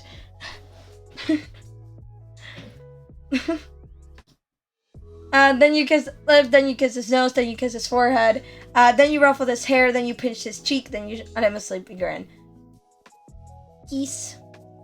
You lifted yourself closer so that you could lean in. You kissed Cove and felt his lips perk into a smile before kissing you back, obviously enjoying his goodnight kiss. It's a good question, though. It is. It kinda is. Why are pigeons called pigeons? Why are pigeons called... Actually, wait. Hey Siri, why are pigeons called pigeons? 25 amazing facts about pigeons. What's the difference between pigeons and doves? Doves. Why can't I pronounce words? Yes. As it turns out, there isn't one. The word dove is a word that came into English from the more Nordic languages, whereas pigeon came into English from French. People just have their own classifications for what makes them different. So in the Pacific, for example, the big ones might get called pigeons, and the smaller ones might be called doves, but they're actually more closely related to each other than they are to other things. Say South America, they are called pigeons and doves. The difference boils down to linguistic traditions. So feel free to tell people you're releasing pigeons on your wedding, or that you're feeding doves in the park. Scientifically speaking, you'll be correct either way. The word pigeon is actually derived from the Latin word ipio, which means young bird. The word then passed into Old French as pigeon, and thus the English name pigeon was derived, which is now used the word over as a common name for the rock dove. Oh. You learn something new every day. Crow wrapped his arms around you and snuggled next to you. He let out a contented breath. You reached out to hold the Cove under one arm and then used your other hand to comb through his hair. The two of you relaxed into one another, and you knew neither of you would want to be anywhere else. I can't believe we're really here. You and Liz and everyone else are going to be we're going to be here in Sunset Bird again. I was staring at all the scenery going by while we were driving here, and it honestly felt like we never left. You ran a hand down his face. I mean, in some ways, it feels like it's been ages and everything's different. Some of that is definitely because I'm staying at a hotel instead of being in my room at Dad's, but yeah. It's so weird. It feels natural to me. I don't even know how I feel. It's exciting. I just hope things go. You couldn't even put anything you found into words. It's so weird. Cove nodded. He understood completely. I'm looking. A yawn forced an interruption into the statement. Cove was unheard. I'm looking forward to this. He tucked his cut into your neck. You felt his lashes flutter close against your skin. See you tomorrow. His words were a whisper you barely heard. It might not even happen that exactly. You might have just been guessing. Cove always had a habit of mumbling. It was okay either way, whether you heard it or only thought you heard. The sentiment was true regardless. Cove would see you tomorrow when he opened his eyes and the sunlight returned to your hometown of Sunset Bird. You comfortably drifted off to sleep and eagerly awaited seeing Cove tomorrow as well. Your eyes gently opened to see a dim, unfamiliar ceiling. You recalled where you were, a hotel room. Yawning, your muscles felt relaxed and warm enough that sleep threatened to pull you under again. Morning. Cove's voice brought you back to consciousness. The heat made sense now. You knew the comfortable weight against you as your boyfriend. His arm was draped around you, and his fingers were lightly drawing shapes on your pajamas. You twisted over to face him fully. Good morning. You laid your head down on the pillow again, getting lost in Cove's blue eyes. He hummed contentedly. Sleep well? You nodded, mentally noting that the shapes he was creating were little stars, specifically. Up, down, to the side, and across, his fingers moved. It was soothing, and Cove's body was so reassuring. You squeezed him adorably in your arms, you snuggled against his chest, you played with his hair fuzzily, gently kissed him, you let out a breath, you slipped out of bed to start the day. And that's all. Pushing into him, you squished your face into his chest. The air knocked from Cove's lungs came out in a light chuckle. Cove closed his eyes, his hands found the middle of your back again, and he held it there, enjoying the closeness of the moment. Neither of you were making any moves to get up and actually start the day. It was sweet and comfortable to be wrapped up in Cove. You could indulge just a little while longer. Eventually, enough time flew by that there really weren't any minutes to spare. There were too many people waiting, so you both crawled out of the sheets together. Standing up, Cove took a few seconds to stretch. He glanced over at you with an animated expression. I'm really looking forward to your mom's anniversary dinner tonight. It's gonna be fun. I think so too. I mean... This whole trip is great, actually. Being here with everybody is like having another chance at being a kid. We could do all the stuff we used to, and all the things we never did but wanted to. Yeah, the world is our oyster, Cove. I do not want to think about being little again. It's good to be back. Sunset Bird won't know what hit it. You nodded. The world is our oyster. Jumping up on the bed, you stood in a power stance in the center. We run the course of our lives. We're in control of our destinies. Exactly. Well, we better get back to it, huh? We got a pretty full schedule ahead of us for your mom's big day. You're right. Like eat that entire menu worth of fast food. Yeah! We should do that again. After that, you and Cove moved around each other, busily getting dressed and ready for the day. Light laughter and chatter filled the air the entire time. Bags were packed and phones were sought after. You suddenly tossed Cove his phone when he hadn't been able to find it. You handed Cove his phone when he hadn't been able to find it. You slapped Cove's butt as he stepped past you. You somehow lost a single sock, but Cove found it behind the headboard. You shook your head at Cove when he ran a hand through his hair instead of brushing it. I love the single sock. Somehow lost a single sock, and it somehow ended up behind the headboard. Huh? When? Huh? This last one, can I just say, one of the main reasons I've always kind of wanted to cut my hair super short is because of this.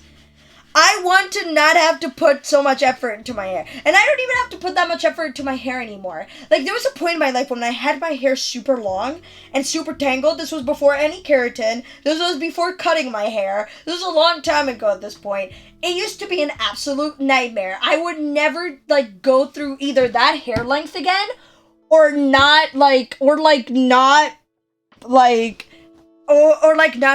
keratin treatment done. Because, holy shit, my hair used to get so tangled, it was an absolute nightmare.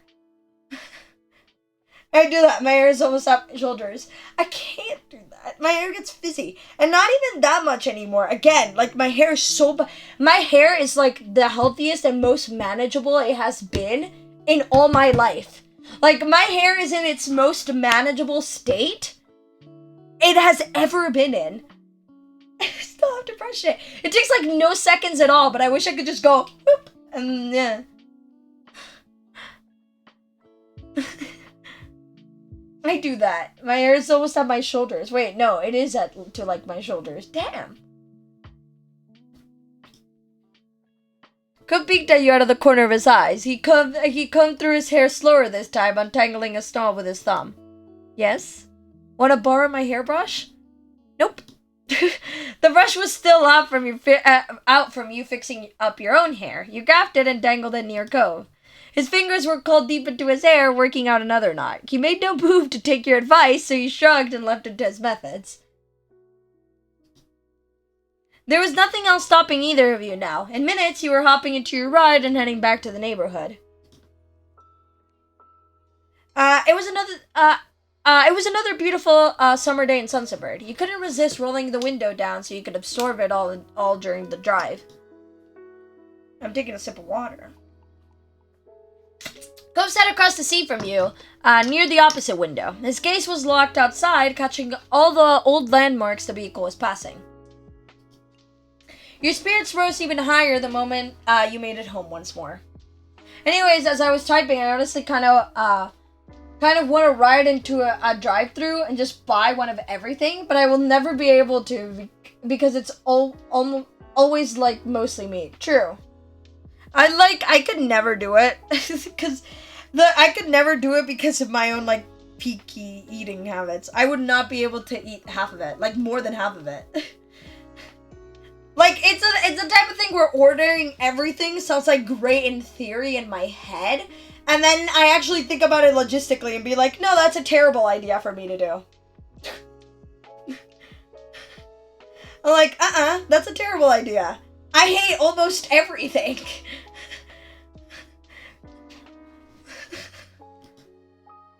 Eager, you hopped out of the car and let yourself inside. Your moms knew you were going to be there that morning. But the second you made it past the threshold, an excited scream nearly scared you out of your shoes. Hi! Ace, you're here, and guess what? I'm here too! Lee! Love Lee so much. While your heart rate settled, a broad grin quickly took over your whole face. Since your cousin moved out on her own, you noticed that she really found her own groove. She was still the same loving person she'd been on the inside, but she expressed herself in new ways. Lee was a strong kid, strong, kind, and smart. Over the past few years, she graduated college with a degree in history. Go Lee! Though last you heard, she was pursuing her dreams, working towards getting into the music industry. Go Lee! Lee, it's so nice to see you. You look great. Can I get some warning next time you're gonna scream? You smiled. Lee! Also, poor person who's taking the orders. They'd have so much work. Yeah, that's the other thing. I'd feel really bad. I'd feel really, really bad. Lee's so cool. Lee is very cool. I feel like I'd just be... If I were to order, like, everything in a menu and, like, the people working there had to, like, get it, like, take my entire order, like, do everything that I asked for and, like, whatever, I'd just feel really bad for it. It's like, I have, like, no need to do this, and, like, I'm just, like... And I'm, like, putting you through that? Excited, you shouted just as loud as she did. Lee hugged you tightly, nearly knocking you off your feet. Lee leaned to the side and to glance past you and meet Gov's eye. The grin on her face widened while she waved. Hi, Gov. Hey, nice to see you, Lee. I got in practically at dawn. It was a whole thing, but at least I made it here alive. Lee exhaled and slumped her shoulders to emphasize how exhausting the ordeal was. Behind her, Liz made her way over. She crossed her arms out of the scene. I'm here too, in case you were wondering. I'm always wondering if you're there somewhere. Nope, I wasn't, but thanks anyway. You merely shrugged, you shook your head. I'm always wondering if you're there somewhere. Liz's lip twitched before twisting into a smug smile. She brushed the stray hair out of her face. Hey. You make it sound like I'm always following you around. I have a life of my own, if you weren't aware. I know, but when I'm home, I'm always keeping an eye out for my big sister. Old habits. How sweet. I miss the days of checking to see if someone else made it to the TV first, too. You laughed. Of course that's what her mind would go to. Another friendly shout rang out in the living room. It was as cheery as it was for the from the many things you'd heard it over the years. For the many times you'd heard it over the years. Good morning, family. Your parents both came out from the side hall together. Morning. Well? Now that everyone is here, I do have a little something to mention. Ma put her hand lovingly over her wife's. Mom leaned her head into Ma's with matching affection. We're all still having dinner together, but Pam here actually made plans to take me out to brunch to celebrate our anniversary, just the two of us. Please, she hooked an arm around Ma's waist. Sorry to push you out, but I'm sure this group of mature grown-ups will be able to entertain themselves for an afternoon. We don't need to find a babysitter or anything. Totally. Yeah, have fun, moms. Don't worry about it. Enjoy your brunch. This works out, actually. An afternoon open means there's time to meet up with Terry and Randy. Hopefully they're free today. Your two school friends still lived around the area. They knew you were coming for your mom's party, but when or how you might arrange to see each other wasn't set in stone. Sounds good. Definitely, we should call them. All right. I have some people I'd like to say hi to as well. Liz had her cell phone in hand, ready to get her plans made before she was even done speaking. Arching an eyebrow, she then directed the next part at Lee. Would you want to come along? We've missed out on a lot of cousin bonding time in the past. Yeah! I'd love to. It would be an honor to hang out with you, Liz. And whose fault is that? No fair. Lee's meant to go with me. I hope you both have fun. You noted. I hope you both have fun. Don't worry. Fun is my speciality. Chuckling, Liz smirked. We'll try not to have all the fun. Don't get into too much trouble. You shook your head and Liz winked. She then glanced back at her phone and rapidly typed a new text. Excellent. It's settled. She squeezed her wife's hand again. Her gaze took in the whole room, ecstatic to have the house full again. Today's gonna be perfect. Yes. I think so too. I truly couldn't be happier with my wife, my children, and our whole beautiful family. It's already a wonderful anniversary. Wholesome.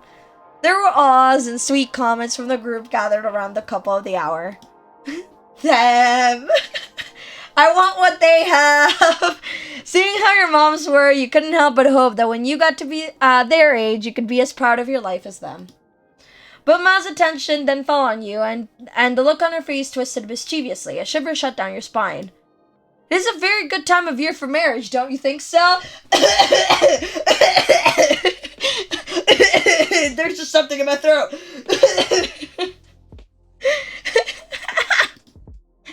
With Snickers, all eyes eagerly slid over to you and Gove. She shocked at her implication, his cheeks burned red. There's just something in my throat. Yeah, you're right. There was no missing the meaning in Ma's words. She was clear as a bell, and she knew it. Your mind had leapt to the plan you'd been created. You had been making moves in the direction. You wondered if Kova agreed with Ma's words. You'd been hopefully waiting for him to ask. Your mind leapt at those words. It wasn't something you'd plan on, but maybe she was right. You realized recently you were happy with the relationship you had. You didn't want anything else now. So, last time, vividly remember, I proposed, and it was great. But I'm wondering if it's worth trying to do a switcheroo this time. You know what I mean?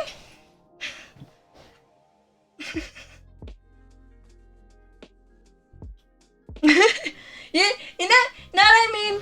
Know what I mean? Know what I mean? Are we on the same wavelength? Just in case we're gonna save, but I'm pretty sure.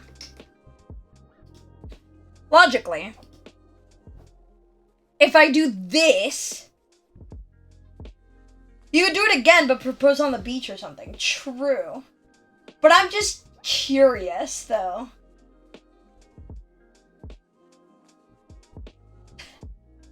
But I'm, like, curious, though. I liked proposing. I like being the one to propose, but I'm also far too curious.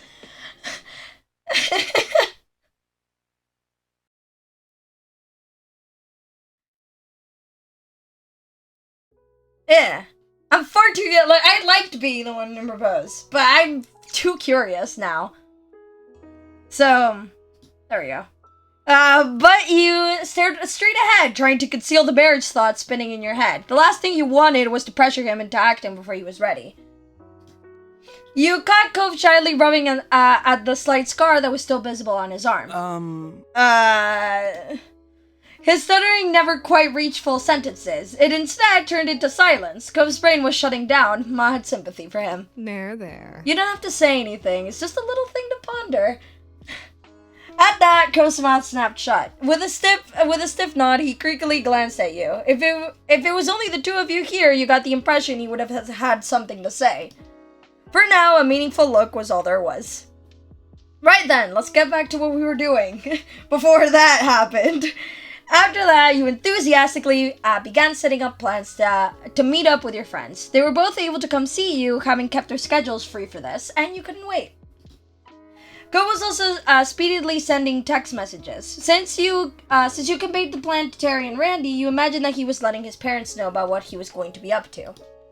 The group continued to chat and catch up until it was time for your mom's brunch and your big meetup with your friends. Soon enough, everyone was out the door looking forward for their fun-filled afternoons and the dinner later that night. Once outside on the neighborhood street, you looked to Cove. He stood at your side with a bent smile. Terry and Randy were driving into town while you and Cove were traveling on foot to meet them at an easier-to-reach spot. Man, we really are kids in Sunset Bird again, having to rely on other people who actually have cars to really get anywhere. Now we're stuck walking to whatever is nearby. You laughed, you nodded along in agreement. No, we're reverting back to infancy. We never drive anyway, you shook your head like that exaggerated. No. A snort was followed by true laughter from Cove. Teasingly, you pouted. This isn't funny, Cove. I don't want to be a baby again. I didn't realize we were regressing that seriously. He shrugged, then stuck his hand into his pockets. The thought of being a little again made you shiver. I couldn't go back to that. I'd like being me currently. Me too. I like current you too. Let's go. You bounced forward several steps and shot Cove a playful look over your shoulder. With that, the two of you began your trip down the old road. It was a casual stroll into town, and before you knew it, you were at one of the large parking lots in Sunset Bird. It was the one that used to have the little. No, we're bringing the bit back. We're bringing the bit back. We're bringing the bit back. I'm not getting it. No. The bit is back. Hold. It was the one that used to have the little Crepe. stall. There we go. You know the little Crepe. stall? Eh. We're bringing the bit. It's back. Remembering the delicious smell, you got lost in thought. The store did well enough that it moved into a full-size building a couple of years ago now. You'd seen pictures. It was very cute. The parking lot was now just, well, an empty lot that cars could theoretically park in. Not many took the offer. Go pulled out his phone, texting Terry and Randy in a group chat to let them know you'd made it. Someone must have answered already, because Cove gave you a status update while still staring at the screen. Randy texted, "I can see you." The blare of a car horn cut you off. You and Cove both turned towards the source of the noise. One of the windows rolled down. buddies. Whoopsie. Your friends had arrived, making a spectacle of it, as expected. Being the only car meant that they got the pick of the lot, so they pulled to a stop in front of you. The window closed back up, and instead the two front doors popped open. Terry and Miranda stepped out onto the pavement. Hi, Cove. Hi, Ace. With a cheery wave, Miranda skipped towards you. Terry, on the other hand, walked speedily over to Cove, squeezing him into a hug. A quiet laugh escaped Cove, along with the majority of the air in his lungs. He didn't fight the constriction, but instead gave Terry's back a pat with a large grin spreading across his face. When he let Cove go, Terry came right up to you. He held his fist up for you to bump it. You hugged him instead. You fist bumped him. You smacked his fist with a high five to make it turkey. You waved fist bump. You pressed forward, meeting Terry's knuckles with a light pop. He greeted you with a satisfied grin. Yay, the gang's back in town. It felt so nice to have your friend group reunited as adults. Terry was currently a full-time lifeguard down at the Bezier beach a town over. You were proud of him. He'd helped a lot of people in his line of work. And in recent years, you and Terry were able to form an even closer bond. It was reassuring to have a friend who knew what it was like to go through changing parts of their identity. You could go to him for understanding, and you knew that Terry felt the same about you. Miranda took Cove's hand and one of yours in her other. Her eyes alight, she gave you both a gentle squeeze. So great. I'm so happy to see you again. Hey, Terry. Hi, Miranda. He answered it assuredly. It was clear that he was equally glad to see them. This reunion was long awaited. For a while, Miranda had been working hard as an assistant at a school while continuing her own education. She also kept busy running a small online shop selling crafted knickknacks she made. Ooh, go Miranda. Same, it's good to see you too. I missed you, it's been forever. You look so cute, you smiled. It's good to see you too. You were thrilled to have this impromptu afternoon together. It had been way too long since the four of you last got together like this. Miranda released your hands. Giggling, she eyed you both carefully. So, how have you been? It's nice. Things have been nice. Everything's perfect. It's fantastic. I've been doing well. I'm okay. No comment. You shrugged. It's fantastic. That's cool. Yeah, I'm really glad for you. You stood more confidently and straightened your back. That made her giggle again. You're sparkling. What about you? I'm super. Darius sidled up next to Miranda and put his arm around her shoulder. Sighing dreamily, Randy chuckled up at her boyfriend. Yeah, things have been unbelievable. He pressed his cheek against Miranda's, and she let out a light squeak. The sight put an amused grin on your face. Your friends made a wonderful couple. They knew each other well, and they cared about each other so much. Yes, it is very sweet. It was no shock at all when you heard the news that they started dating. The corner of your mouth curled playfully while you took in the warm welcomes all around. At times it was still kind of funny how your group of 4 friends evolved into 2 couples. Not that you were complaining about it, you thought it was an amazing thing. Gov then pulled out his phone and peeked at the screen. He repeated the motion every so often. You raised a curious eyebrow at his unusual behavior. Gov was too focused on whatever he was doing to even notice you noticing him, which was even stranger. So... Is there anything either of you want to do while we're here? Any place you'd want to see? I'd be up for a lot of things, but actually, there is something that I want to do right here. Oh yeah? What's that? Derek poked at Cove's arm playfully. Miranda met your eye, silently asking if you had any idea what Cove was talking about. You shrugged. I just want to see my friends. Huh? Cove, you're already doing that. Well... True, but I could be doing it even more. You, Terry, and Miranda all turned to Cove with identical incredulous expressions. His stare moved to a point past you three, and you heard the scrape of sand and gravel underfoot. Someone else stepped into the parking lot. Startled, you jumped at the call of the warm voice shouting over. Sup, guys, gals, and pals? Derek!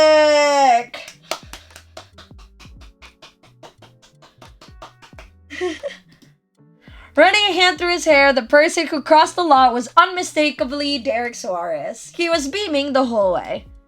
It's been too long, even though it hasn't actually been that long, but long enough. Derek!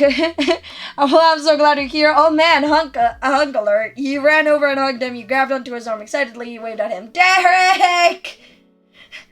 Screaming people's names at greetings is... You screeched his name and waved with both arms to welcome him. Bashful, Derek scratched the back of his head. You're here! Here in the flesh. I missed you. Yay! We missed Derek too!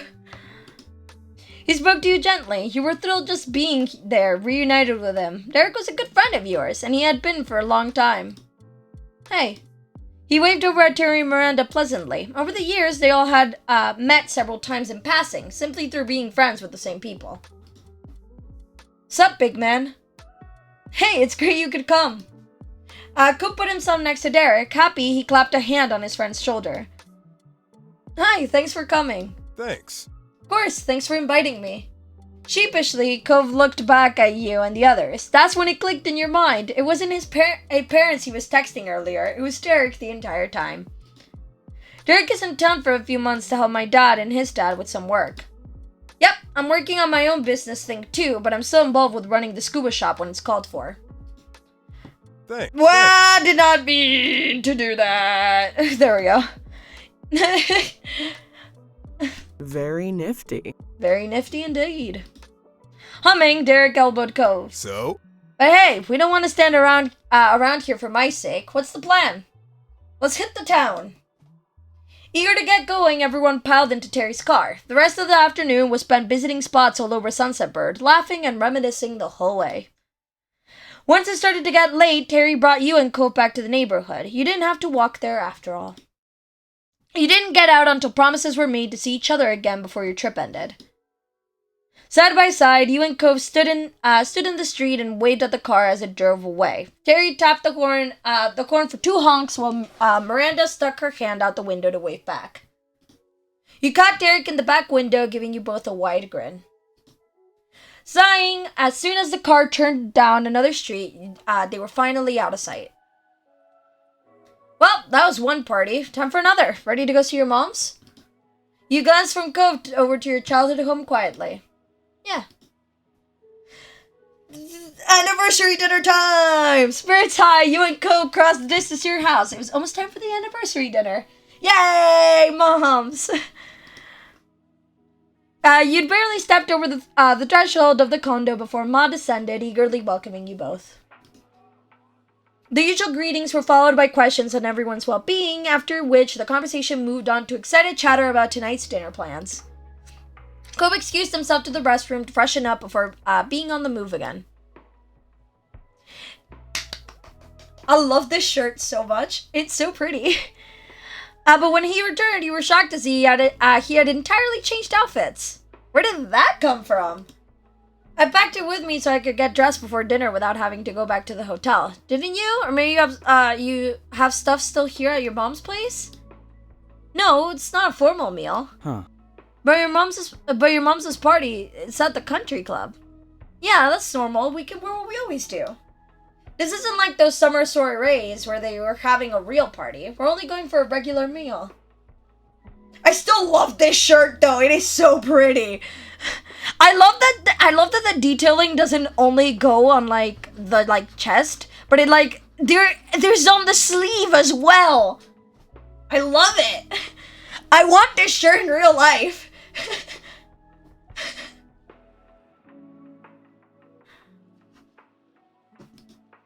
Go was befuddled by your explanation, and you were with his as you were with his action. He threw his arms up, desperate for understanding. Seriously? How can you not dress nicely for a country club? I don't think the Cypress is as special as you've decided it is. You saw Ma, she was in formal clothes, and she's one of the guests of honor. You realize now that whenever you went to the country club on a normal day, it was a family time with just you, Liz, and your moms. Each time Cove came, there had been more exciting things going on. You never would have thought of that before, but his perspective suddenly made a lot more sense. His brow bubbled, and his cheeks became far pinker. He looked down at his own self regrettably as he pulled at the cuffed ends of his shirt. He seemed more like a scolded child than a grown man dressed for the latest charity gala. I thought she was gonna get changed while you and me were... no way, she'd need a lot more time than that. Well, it's okay, you look very nice. You're such a cutie. How much of it you are. You shark, don't come and need it. He parted his arm encouragingly. Well, it's okay, you look very nice. That earned you a sheepish smile, though he still clearly wished his look hadn't garnered any extra attention. Gove's eyes stole a glance at the hall, as if he was calculating if he'd had another time for another quick change. Unfortunately for him, it was not meant to be. The time to head out came far quicker than you had expected. Hey, Mr. Holden and Kira swung by the condo to make sure everything was in order. And for your second surprise that night, Mr. Holden was also in formal clothes. Gove's face excitedly whipped towards yours at the same time Mr. Holden went to Kira as the two men pointed at each other. They're like the Spider-Man meme. See? He knows.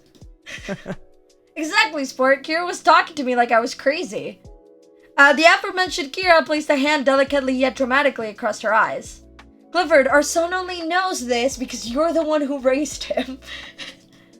Mr. Holden chuckled, his arm moving to scratch the back of his neck.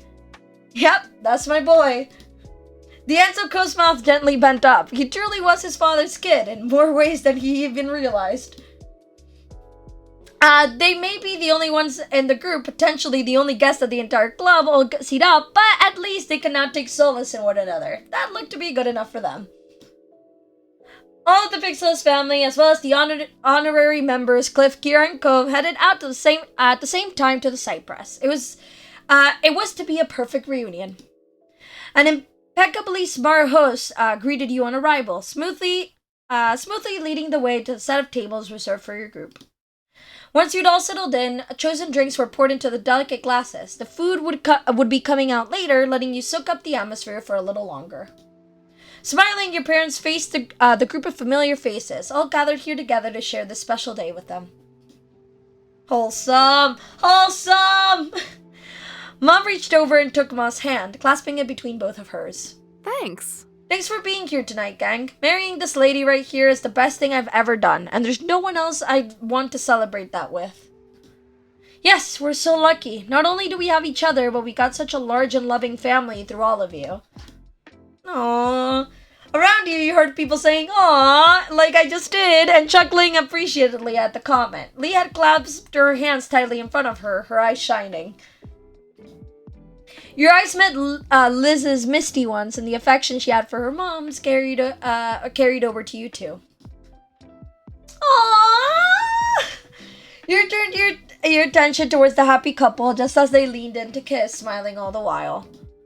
The table responded with cheers and clapping, shouts of happy anniversary, and other congratulations continuing even after they'd broken apart. Mom beamed as she watched Ma giggle dreamily. The waiters reappeared, delivering delicious plates of food, and the dinner began in earnest. Both conversation and laughter continued to flow freely as the night went on, with the two families relishing the opportunity to be together once more. Eventually, after your hunger and thirst had been fully satisfied, the plates were cleared and the event began to draw to a close. Cliff and Kira exchanged goodbyes with your family before heading out together. Cove gave his goodbyes to his parents while hanging back until your moms were ready to head off. You were getting lift back with your moms. It was already late, so you discussed the possibility of going straight to the hotel rather than going back to the condo, but Cove had asked if they'd mind taking him back to the neighborhood. He'd wanted to visit it a little longer. Your moms had happily agreed. Liz and Lee were feeling tired, so your mom swung by their hotels during the trip home while you and Cove made the full journey with them. Riding in the back seat of your mom's car with Cove felt more than a little nostalgic. As your eyes drifted over to him, his head resting on the window, it was hard to believe how much time had passed. Mom stretched as she got out of the car, smiling over her shoulder as she headed toward the house. Time to put my feet up. You two joining us? Cove shook his head. No thanks, it's your anniversary. You don't have to entertain me. I'll take a walk. It's never any trouble to have you over, Cove. You alright with that? Let him do as he pleases, Lonnie, but you better not stay out too much later or there'll be trouble. Ma chuckled as Mom waggled a finger, her expression exasperatedly severe as she reprised a role that, in truth, she'd never really played. Neither of your parents had been particularly harsh as you'd grown up. Ma joined in the act. Don't go too well just because there's no school tomorrow. Laughing, they made their way inside, leaving you standing out in the dark street with Cove. You didn't even need to ask him why. You already had an answer for this. He wasn't ready for the day to end. And without a word, Cove began to stroll down the road. He walked alongside him. You'd known your destination long before you arrived, on the dark and utterly deserted beach. There were no lights down here, but nothing but the moon and the stars for illumination. The only sounds were the gentle waves rolling in and out, and the soft sound of the footprints you left in the sand. In other words, it was perfect. Cove stepped out into the waves without a word. He looked up at the sky with a smile. Then he tucked his head down and began to pull his fancy shirt off. He tugged it over his head and offed it backwards, further up the beach and out of the reach of the waves. What are you doing? Did not be getting a show. Wait for me. He looked away embarrassed. He followed him into the water. You better not go any deeper into the water. Yeah. He followed him to where the waves began to lap at the beach and began to wade out into the water. Ghost lifted his dress pants off and tossed them back in roughly at the same direction as his shirt. He was down to just his polka dot boxer briefs. Sometimes you were really struck by the way in which he was braver than his younger self. This was definitely one of those times. He never ever would have done this when you were both living on the street, but you also know he still wouldn't do it with anyone other than someone he spent all those years with. You took off your shirt so that you could swim. You took off your dress so that you could swim. You decided you didn't care if your clothes got wet. You thought it was so wild that Cove was actually going to swim right now. Sure. Cove waded further into the water until it came up to his chest. You unfastened your clothes and left them behind you just as Cove had done moments before. You didn't even bother to see where they'd fallen before following him deeper into the sea. Problem for another time. Problem for future. We'll figure it out. Cove grinned as you approached. I'm gonna be in so much trouble with my moms when we get back. I guess. Yeah. Oh well. Think fast. He splashed water at you as soon as the words had left his lips, giving you no time to prepare. The splash had caught you full on, leaving you spluttering and drenched. Yes! Splashback! Seeing what you were doing, Cove put his hands up for protection. It was no use. The water washed over him, leaving his hair soaked through. Cove sighed, then looked at you mournfully. The sudden shift in mood alarmed you, but those worries disappeared as soon as he opened his mouth. We're still not merfolk. The world is cruel. You snickered. After a moment, Cove's mock sadness broke, and he joined in. Oh no! Why must destiny do this to us? The two of you wound up drifting further down along the shoreline, chatting and enjoying the chance to be back on the beach that had provided the backdrop for so much of your childhood. Eventually, a silhouette of structures appeared up ahead. As you drew closer, you realized it was the old playground. Cove spotted it too and hurried towards it, dragging himself out of the water and heading into the park. The playground! Wet sand coated his feet and lower legs with every step, clinging thickly enough that it began to resemble a bizarre pair of boots. As you followed him, you wondered how many visitors this little park got these days. There were officially no children living in that neighborhood now. Cove gazed at his surroundings in wide-eyed awe. He didn't care at all that he was soaking wet and dressed only in his underwear. Crouching, he gently pushed one of the child-sized swing seats, marveling at it all. Wow. I can't believe how tiny everything is. Were we seriously small enough to use these? He shook his head, unable to fathom just how little you'd both been when you first met, then walked over to the monkey bars. At once, these had been a challenge for you. Now they were a little more than waist height next to Cove.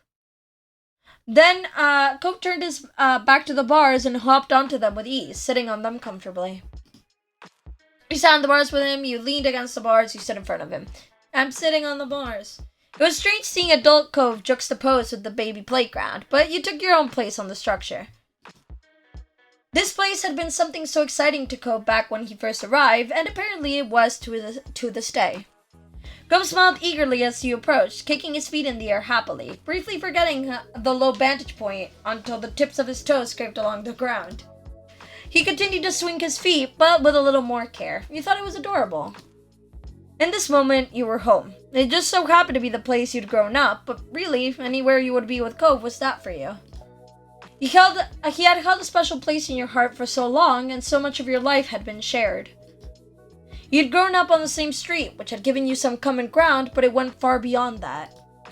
You had both chosen from a young age to share your life with each other. You wouldn't have it any other way. Here we are again. You nodded. The mood had shifted now. The funny, impulsive night beach trip with the spike of adrenaline that came from you playing in the water under the moonlight had settled into something quieter and more nostalgic. Cove leaned back, tilting his head toward the sky to admire the stars above. The dinner was really nice. It was great to do all this. The smile he had when he spoke those words fell as quickly as it had appeared.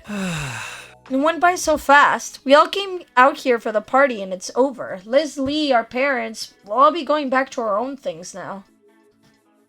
But what else can you do except say it's okay? I guess it's part of growing up. This place and these people, they're our foundation. It shaped who we are now, like making castles out of sand. I owe a lot to Sunset Bird. His eyes crinkled fondly, and Cove's voice was gentle when he spoke again. We had a good childhood, I think. I think so too. We're really lucky. I'll always remember our days here. Wow, you're sounding so old. He simply shrugged. He silently nodded. I think so too. It's nice. Yeah, this is a nice place to grow up. He shook his head, sighing heavily. All right. His smile took on an uncharacteristically harsh twist. You had a feeling where this was going. We better get home before your dumb parents who don't know anything get mad. You had to laugh at the half-hearted impression of young Jeremy, the boy you met in this very park. He chuckled along with you for a moment before tappering off. I hope we don't get grounded. The jokes kept coming. It was very amusing to imagine that not only could your mom somehow ground you as a fully grown and independent adult, but that their powers extended over to Cove as well. As much as you were enjoying being back here, Cove was right. You had to accept that you needed to go now. It was late, and your moms were still expecting to see you before you got a ride back to the hotel. You and Cove hopped back down from the bars, landing easily with the ground only a short distance below. Before you could return, you had some clothes to retrieve from the beach. You returned the same path, following the footprints down to the shore you'd left in the sand only a while earlier. Once you and Cove had scrunched up your abandoned clothes, you started to walk up the old path home side by side. Droplets of water skeeted down your skin and fell into the road as you made your way back to your mom's house. As you and Cove were still soaked and sandy from your earlier adventure, it was likely that you were leaving quite a trail in your wake. But you'd seen Cove's bedroom growing up. It was only natural for him. The air was slightly humid, already pleasantly dense with moisture that felt like a hug as it closed around you. Any damp footsteps that were left behind would take longer to dry in this weather. The signs of your next adventure might even be visible when the sun came up the next day. You hope so. You quite liked the idea of you and Cove leaving your mark on your hometown again, even if only for a little while. Despite being soaked through and mostly undressed, the balmy summer night prevented you from feeling any chill. You were entirely comfortable. In truth, you felt warm inside and out. The day had been so lovely, spending time with friends and family, and your eyes drifted over to Cove. Cove Holden, your boyfriend. Just seeing him brought a smile to your face. Of you, I always want to be with you. Cove, you make me so happy. You're truly my other half. He said nothing, simply enjoying its presence. This is so sweet. When you give me the options to just say something nice, I have to. When you give me these options, I simply have to take them. I can't just not do it. Cove turned to you, his eyes wide and adoring, and he bit his lip with his and as he smiled shyly. You could tell that your words had touched him. I feel the same way, exactly. He held your gaze a moment longer, looking straight at you as he spoke again. I love you. Wholesome. You enveloped him in a hug. You playfully bumped against him with your side. You kissed him. You reached for his hand. You nodded, pleased with how tonight played out. Shh, it's fine. Catching him by the hand, you stopped Cove in his tracks as pulled him close. Your heart somersaulted as your lips met. At this moment, with the quiet seaside town at rest, it felt like it was just the two of you in the world. Cove returned the kiss, gently cradling your head with his hands until you broke apart. You were full of joy. All other concerns, the day-to-day stresses of normal life were squeezed out by it. All you could think in that moment was how your life was wonderful. Every second and every day needed to end sometime, and that time had nearly come for tonight. You had to get at least some rest and bring it all to a close. And so, the two of you went inside and to say goodnight to your moms, as well as clean yourselves up as best as you could. Your moms, both in pajamas, ready for their own sleep, hooted with laughter as you came inside. Disheveled and damp, and their teasing continued until the car came to get you to the hotel. Cove stayed silent as he put his casual clothes again, placing the formal ones back in the bag he brought them in. You'd given Mom and Ma plenty of material for mock scolding, and you got a playful lecture about not getting into the water without bothering to change first. You just grinned at your partner in crime, feeling like a naughty kid again. It had been worth it. By the time you and Cove finally dragged yourselves to your hotel room for the night, the sky had been dark for some time, and the lonely hotel hallways were quiet. The late hour made you feel some sense of fulfillment. You really were making the most of your trip. It was such an odd thought that this was almost over. You had settled into this new routine naturally. All the familiar streets and faces made everything easy to get used to. The two of you drowsily shuffled past an ice machine and into your room. Cove set his phone on the bedside table, and you followed suit. You both started settling in for the night. The hotel room was as welcome a sight after your long day. You noticed Cove rubbed the back of his neck and yawned. His voice was quiet and distant. I hope the pet setter's doing good. The wish wasn't exactly directed to you. It was just a sleepy thought that Cove had unleashed upon the world at large, but you still agreed. You nodded decisively. Cove still kept fish after all these years. Delightful, colorful things in huge aquariums. He spent a lot of time when he wanted to relax just watching them swim. That does sound relaxing, to be fair. You also had adopted a pet, who you loved dearly. Your home was a lovely place full of critters that both of you cared for. That was why, with you both gone, it had been important to find a decent pet sitter. Cove's anxiety about leaving them hadn't subsided. Over the vacation, you had caught him a few times texting the pet sitter and asking about his fish. I'm also a little worried. It'll be okay. You were even more tense than Cove. It'll be okay. Cove turned his head to you, the nervousness still coming off despite his exhaustion. You calmly smiled at Cove, letting him see your own belief that everything was fine. He relaxed and nodded back at you. Cove yawned widely. He seemed confused at the magnitude of it. He groggily blinked at you. I think it's time for bed. You hummed in agreement and started to dig out your pajamas. The two of you got changed and brushed your teeth. In no time at all, both of you were cozy and ready to sleep. After that, you flopped into your side of the shared bed. Cove headed over to his side, and you felt the mattress dip under his weight. You tucked yourself under the covers, and Cove snuggled in closer to the middle. You turned on your side to face him and scooted slightly closer. Your noses almost touched, and Cove watched you with a swift expression on his face. Cove gently spoke, his words like a lullaby. Good night. Good night. Cove's eyes fluttered shut, and he let out a contented sigh. There was a warmth from Cove's body next to you. He was right there. His presence was comforting, perfect for lulling you to sleep. His presence was alluring, you really wanted your hands on him.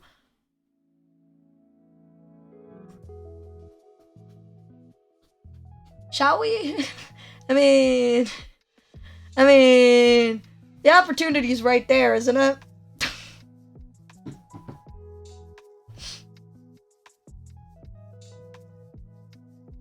It's right there. It's right there. Your hands drifted over to Gove's and you ran your fingers up his arm, across his shoulder, and finally to his face. Gove trembled at the gesture. He cradled his cheek and his eyes opened slightly to peek at you, unsure. Are you tired? As nice as it was to be near him, you understood how he might not be in the mood. He wouldn't mind if you just both went to sleep instead. Gove mumbled into the hotel blanket. I mean... Not anymore. Your eyebrows lifted. He flushed as a growing excitement replaced any previously held plans to rest. And just like that, it is no longer time to sleep. You leaned forward and lightly kissed his lips. He pecked you back affectionately. You could feel his smile and his affection. He rolled slightly so that he was fully on his side and had a better range of motion. With the new freedom of his arm, he reached over to stroke the back of your head. When the first kiss ended, you immediately started another and then another. Gove stopped running his fingers down your hair to hold your head closer. You broke apart satisfied. We're kept going! We picked this option for a reason! Come on! We picked this option for a reason! You tangled your legs across Gove. You needed to get even closer. He twisted his arms around your back and kissed the corner of your mouth. You snaked your arms around Gove and pulled them as close to you as you could. You savored the heat of his body against you. You pressed into Gove as long as you could manage before needing air. He responded just as desperately. Yes, send the heart emotes. Send the heart emotes. Yeah, go. Send me the heart emotes. You bent over Gove, the covers dropping around you, and kissed all the way across the side of his neck. Gove squirmed under your touch and made a new please noise with every touch. Yay! Yay! You pressed your chest against his and toyed with his earlobe, peppering it with soft little bites. Gove spoke breathily, inaudible words against the crook of your neck. Success, winner is us. You tugged and pulled at Gove's soft pajamas. It stretched under your fingers. Gove started to run a hand through your hair again, sweetly carding through the strands. It was a never-ending reassurance that he was there, that he was here, and he cared about you. Yay! Success, winner is us. This is so much fun. You slid your hand down his back, lingering and caressing as he pleased. However, your touch had a purpose, and you kept going until you grabbed his butt. A shiver went through him, and he gripped your pajamas harder. You smiled at the curve of his lips. Gove happily looked back at you before he bent his torso so that he was in a position more over you. He kissed you and ran his tongue along the bottom of your lip. You kissed him back eagerly and encouraged further. Gove twisted his head toward his pillow and squished his face into it, letting out a sigh. You smiled and you snuggled up against him, both of you starting to settle from the heated moment. Gove's face remained pressed to the pillow, and you watched his chest rise and fall visibly with his deep inhales, but his arms stayed around you, holding you close. When his breathing slowed, he shifted back over and met your eyes. Gove nuzzled his cheek against you lovingly and whispered, "We really shouldn't stay up all night, huh?" You accepted Gove's judgment. He was right. You both needed sleep for tomorrow. You curled up comfortably in each other's arms, ready to actually settle down for the night. Now for realsies. Now for real. Take two. But come on, the opportunity was right there. Your eyes felt closed sometimes. I had to. Your eyes felt closed sometime after. You were not sure exactly when. Only the fact that they were now too heavy to open. You felt a mixture of bitter and sweet emotions. You were happy to be here, but sad it was ending. There was a relief that you would soon be in your home again, but also wondering when you could return here. There were many more feelings swirling around in your head that hadn't even crystallized into thoughts yet.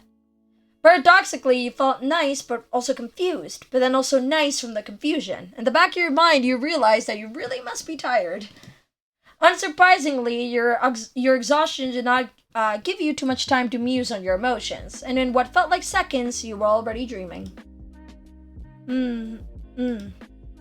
The dreams dancing around your head began fragmented and faded until you couldn't remember anything about them at all. You were growing more aware of the real world. Cove's so cute? Yes, you're absolutely right. You woke up on your own. The alarm you set woke you up. Cove was gently waking you. Again, let's be absolutely real. You turned it off as quick as your hands could move. Yawning, you dropped your arm back down on your pillow. Then you open your eyes for a while. Croggily, you then struggle to keep your eyes half open. Then you squeeze your eyes up. Yeah, again, let's be real. It was morning, and you knew there were things to do today, but sleep felt like a siren song calling you. You rubbed your face, trying to force yourself awake. We can do this. You sat up fully with a big yawn, stretching your back, then your arms, and lastly your neck before accepting the day. The blanket fell to the side while you swung your legs over the side of the bed. A part of it almost cut on your foot, but you kicked it away. Go slipped out of bed on the opposite side. Today would be your last day in Sunset Bird. The only thing you had planned was some family time in the old neighborhood. You figured you'd see where the day took you from there. Yawning again, you glanced over at your clothes. There was just one more day to live out of your bag. I'm really looking forward to having my full wardrobe again. I don't have anything clean left, but oh well. Hey Cove, is there anything you'd like me in today? You simply started sorting through the pile for something to put on. I'm really looking forward to having my full wardrobe again. Yes, absolutely. There were only so many outfit combinations you could make, and you pondered them all while you poked through your suitcase. You found wishing you had packed a little differently. Don't worry about it. You'll be reunited with your closet soon. Not soon enough.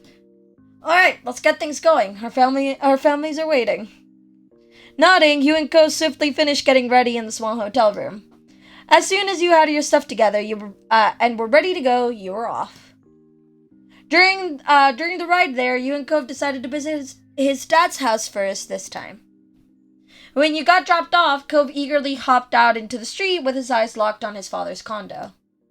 Your gaze fell on your boyfriend. He stood in the middle of the street where you grew up together, while the summer sun made him shine. Though he was the brightest light in your eyes no matter what. That is so sweet. It was a beautiful thing. You knew you had to propose before you let Sunset Bird once more. Again, we're committing. Just in case was aiming right here anyway, but I'm committed to the plan I had regardless. All my clothes could easily fit in a suitcase. I don't have that problem. Fair enough. But again, if we're going for like a 3-day trip, I don't know how much I would pack for a 3-day trip. Actually, I do know how much I would pack for a 3-day trip. So, yeah, fair enough. I always pack one extra set of clothes just in case, because you never know what could happen. Yeah, I always pack like one more set of clothes, like one set to change to, like one set of everything, just in case, because you never know if like stuff can get delayed or like a mistake happens, or you never know. So it's good. You wouldn't give up a single second of your time with Cove. Meeting him there, you were looking forward to how today's chapter would unfold. Cove strode up to his old front door and casually flung it open without bothering to knock once again.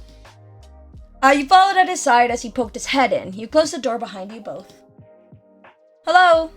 You found Cliff and Kira in the kitchen getting breakfast ready. Kira was cutting an apple while Cliff was watching a frying pan sizzle. Cove's parents waved from across the room, not straying from their tasks. Good morning, you two. Yeah, morning and hello to you. I hope you slept well. Thanks. Thanks for swinging by. You're more than welcome to join us for breakfast. Here, if you haven't eaten, of course. We haven't yet, though if we had, there's always room for more. Kira chuckled and she put down the knife she had in her hand so that all the attention could be on her son. You're still my giant growing baby boy. Mom, please. Kira didn't pay Cove's whining any mind. Instead, she put a finger up to her lip as she thought, her eyes on you and the glimpsing towards the window. What do you think? I wonder, do you think your family's eaten yet, Ace? Maybe not? Your eyes flicked over to the clock on their oven. Given the time, your moms may have eaten, or they could be having a slower morning. It was a coin toss either way. Well, give them a call. They could come over. Cove nodded, a sage expression on his face. Making them breakfast is the least we could do after how much food I ate at their house growing up. Right. True, bud. Very true. Alright. You took out your phone. Even though your moms both had cells for years, the house number was the one you had memorized as a kid and the first entry on your contacts list. As the call connected, you tapped the speaker button. You figured it would be easier if everyone could hear what was going on. You heard a click and familiar static. Hello. Hello, Ace. It's nice to hear from you. Hello, Ma. You nodded at Cove as he listened in. You took a second to phrase your request. Have you eaten yet? I'm across the street and Cove's family wants to invite you to breakfast. That sounds delightful. Pamela and I could do that. Liz and Lee should be able to make it too. Would that be fine? Cliff took a step forward and spoke loudly so that his voice would be picked up. It definitely would be. The more the merrier. Marvelous. We may have gotten together for dinner last night, but there's no law that we can't do it again for breakfast today. Enjoy the company while you can, is what I think. Ma giggled, and you could hear some rustling over the line. Thank you. I'll let them know, and we'll be right over. Cliff gave a thumbs up. Cove shook his head with amusement. Dad just gave a thumbs up. I'm telling you, since you can't see him over the phone. Kira snorted and Ma's laughter rang out, filling the kitchen. Cliff switched the thumbs up hand and to instead scratch the back of his head. See you. Well, it sounds like we'll see you soon. Goodbye for a little while. You could feel her smile from her voice. Bye, Ma. You entered the call with a satisfying tap of the red button. Cliff's eyes wandered around the space. We better get cooking. Sounds good. I can help. You nodded from behind Cove, willing to follow the directions. No way, you're guests. Kira and I have got this. She grinned. There was something playful in the twist of her lips. Right. I couldn't have said it better myself, Cliff. I've been in your spot before. There's no choice but to accept it. Cove sighed, but from the sparkle in his eyes, you could see that he was entertained. Fine, we'll just hang out over here, I guess. Good. Cove walked over to the living room and gestured at the couch. You both took a seat, getting a comfortable spot to wait for food and family. Cove tilted towards his parents with his chin, then shook his head with a gentle smile, silently asking if you could believe this. All you had was a silent shrug. Time passed, filled with light chatting. Cove kept a careful watch on his parents' culinary progress and teasingly kept a running commentary. Oh, Dad added another pinch of salt. I wondered if that was a good idea. Cliff had to raise his voice to project over to the living room. He sounded very amused. It's funny that you, of all people, are commenting on my salt usage. We were both born and raised in salt water. Besides, I'm sure you remember back when you were about 12 and tried to make... Cove flushed slightly, but his smile remained as bright as ever. Do you really want to start talking about cooking mistakes, Dad? Because I remember a lot of things, too. Like, what about that outer that was supposed to be a pie? Cove and his family were quite a show to listen to. You chimed in occasionally, but mostly you provided the laugh track. Eventually, there was a rhythmic knock on the door. Oh! That's them. He said it loudly for his parents' benefit. You nodded and got up to greet your family. When you opened the door, surprisingly, there were no moms. Terry stood in front with Miranda at his side. Derek waved from behind them. Hey buddies, we came to see you two before you left. The plan would have been to go over to Ace's house next if you weren't here. Luckily, the two of you aren't too hard to find. It's easy when you can only narrow it down to two places.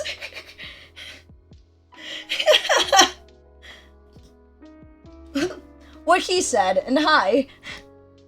Cove burst into happy laughter. His brows were high in surprise, not unlike how he looked after unwrapping a nice present. Wow, thanks for coming. Hello. Kira's voice carried through the house from the kitchen. Cliff likewise projected. Great, the whole gang will be here. You heard the sound of a cabinet open and shut. A pan clattered and the faucet turned on. Are we interrupting something? No, my family's eating breakfast with us. They should be over soon. Yep, but my dad always makes a ton of food anyway. It's no problem for you guys to join. Cove waved off their concerns before pausing with a thoughtful hum. The only real problem is, do we have enough places for all these people to sit? He peered back into the house and started counting the dining room table, chairs, and bar stools. 5, 6... Cliff interrupted when Cove began trying to use his fingers to connect the different chairs to different guests. No worries. Don't worry, some people can squish together on the sofa. It'll be fine. This really is gonna be a party. Well, I'd be happy to accept the invitation. Yeah. Yeah, you'd have to be crazy to skip out on this. Thanks. Thank you for making room. We're really glad you came. Your three friends finally piled into the house. Before they had a chance to settle in, the doorbell rang. Only Miranda had sat down. All right. Now that has to be them. People laughed as he walked back over to the door and opened it up. Yeah, this time we are right. He was right this time. It was your parents, Liz and Lee, all crowded on the front steps. They scooted into the house and were surprised at just how many greetings were said. The sheer force of the chorus of hellos was impressive. What? How did they beat us here? How early did they call you? We're literally across the street. Derry snorted at your sister's confusion. He seemed quite pleased with himself. We were a surprise. We called ourselves. Cool. Very cool. Cliff smirked as he adjusted the setting on the stovetop. It's a little more crowded than expected, but we're making it work. Cove led the final group to complete the picture inside, and they took a chance to greet you along with everyone else. When the excited energy buzzing around the table started to calm, you had a second to truly appreciate this view. The most important people in your life all together again. It still felt too good to be true to have everyone here. And then you noticed that Kira stood back up. She clapped her hands once in a satisfying smack. Like that. Any whoosies? Any whoosies. I hate to interrupt, but I thought you'd want to know that the food's done cooking. Cliff crossed the floor to place a pile of silverware on the table, and then he dropped stuff off on other surfaces around the rest of the living room. When he was done, he gestured towards the food. Okay. The plates are in the kitchen. Serve yourselves and sit wherever you'd like. The guests happily formed a line, and the meal was steadily passed around. Before long, each person claimed a seat in the holding living room area, some at the table, others on the kitchen island, and some situated at the couches. Conversations trickled across the various clusters of friends as everyone dug in. Cook finished his plate in record time with a pleased grin. He put his fork down and surveyed the room. This is really cool. Just how we're getting to do this kind of thing. I like this too, Cove. I hope we'll be able to make this happen again. Of course, there'll always be more reasons to get the gang back together in the future. Yes, the two of you might even dare to celebrate your yearly anniversary. Gasp! Every year!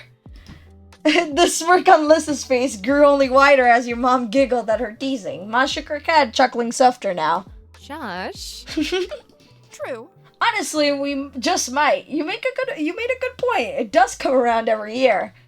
You should. Seriously, you deserve a big celebration for your magical day. The kids are right. You got a lot of people who want to appreciate you. You gotta give them a chance. It's true. I know I have a lot to thank you for. There were more nods of agreement around the room, and your moms took each other's hands for support. Neither were expected so much encouragement. We'll think about it. She'll think about it, and I'll tell Lani to stop thinking so hard if she doesn't agree. Bam! Good. Good job, Mom. With that settled, let us continue to enjoy this perfect gathering.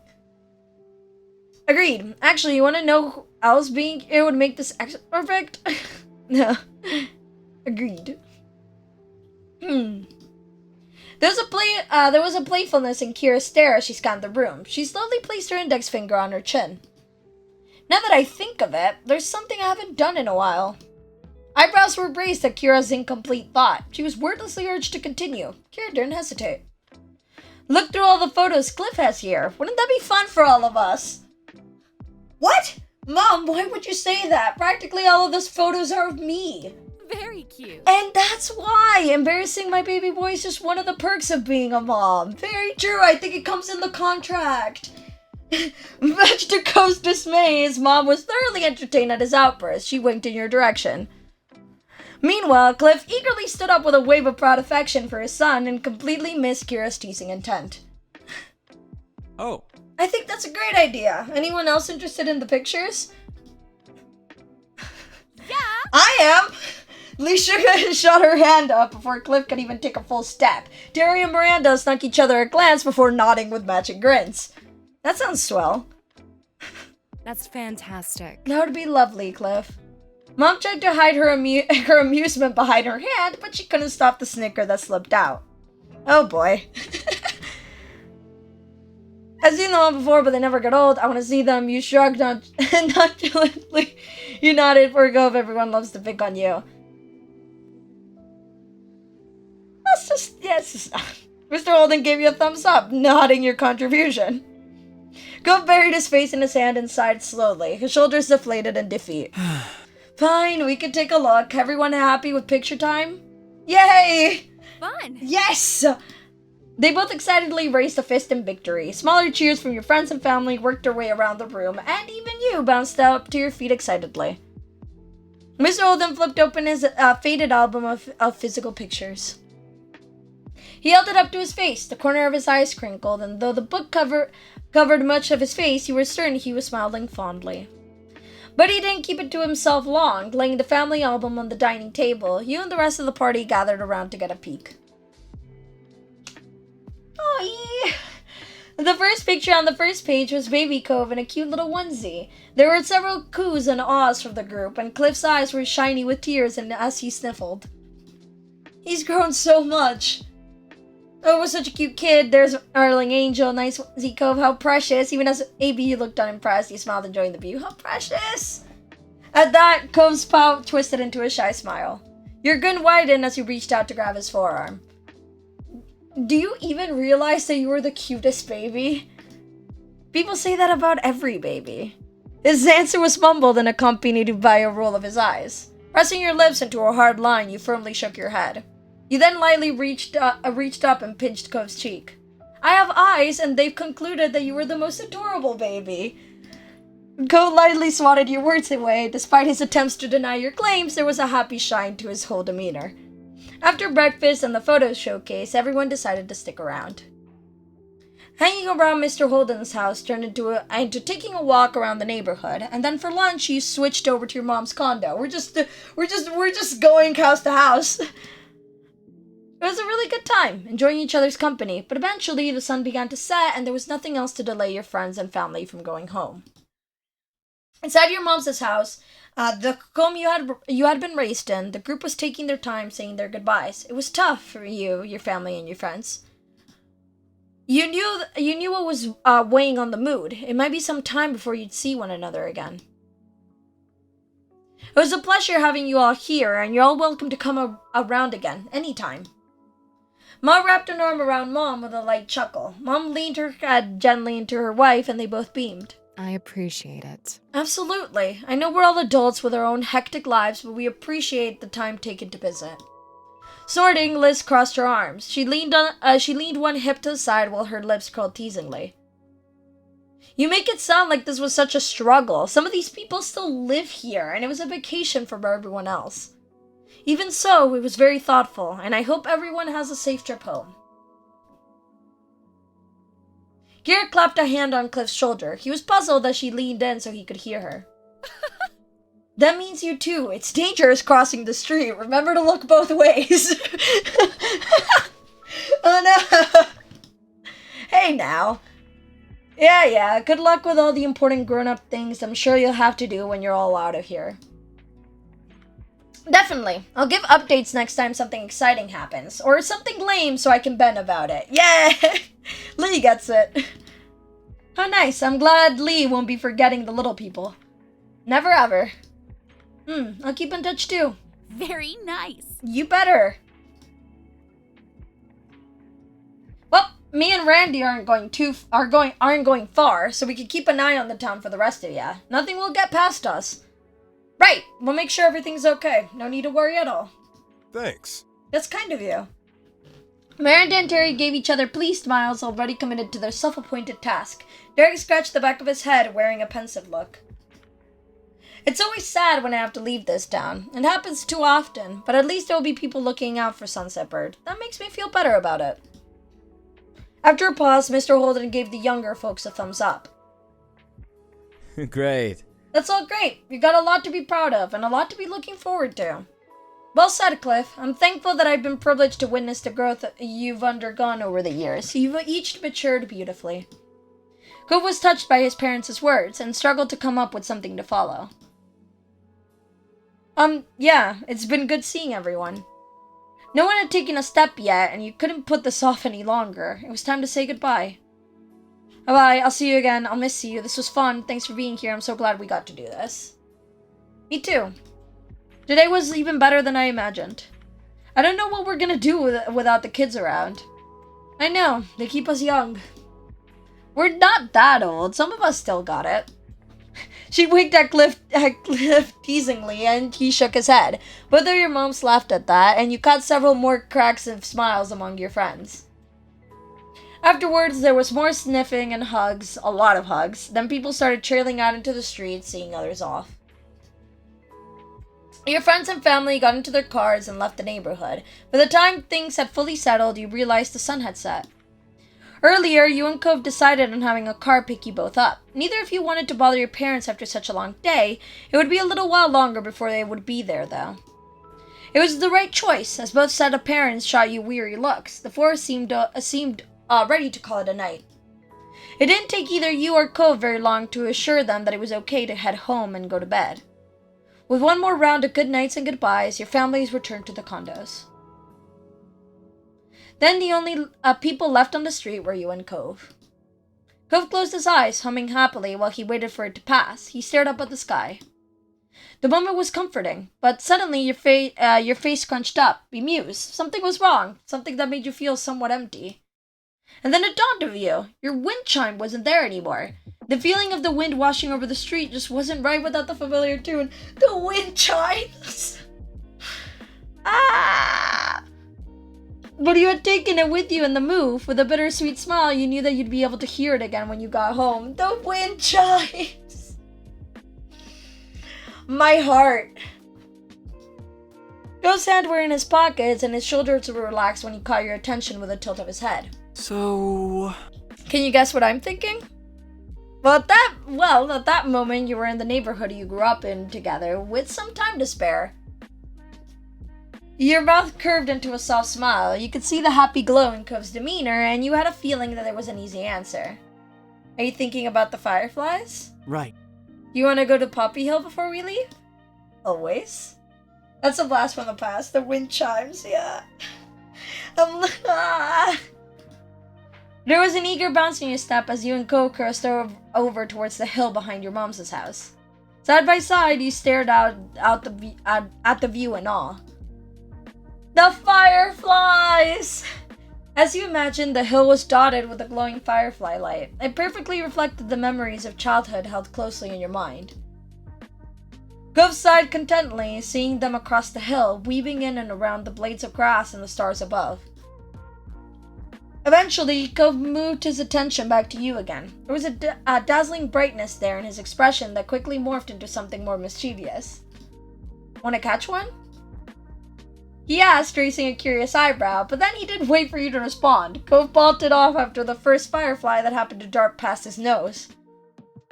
Oh, it's on. You laughed and watched him try to catch one instead. He cheered him on. You went chasing after the next firefly that caught your eye. Oh, it's on! Kicking up a bit of dirt and leaves, you bolted in the opposite direction after a few fireflies that captured your attention. The first one that flitted into your range, you dove for it. Did you get one? It escaped between your fingers, but that didn't dim a second of your fun. You shook your head, trying to find your next target. The next one. I can feel it. Unless you're feeling my future victory. Out of the corner of your eye, you watched Cove get spun nearly around, following one that was staying just out of reach. Chuckling, you crouched down low, searching the air.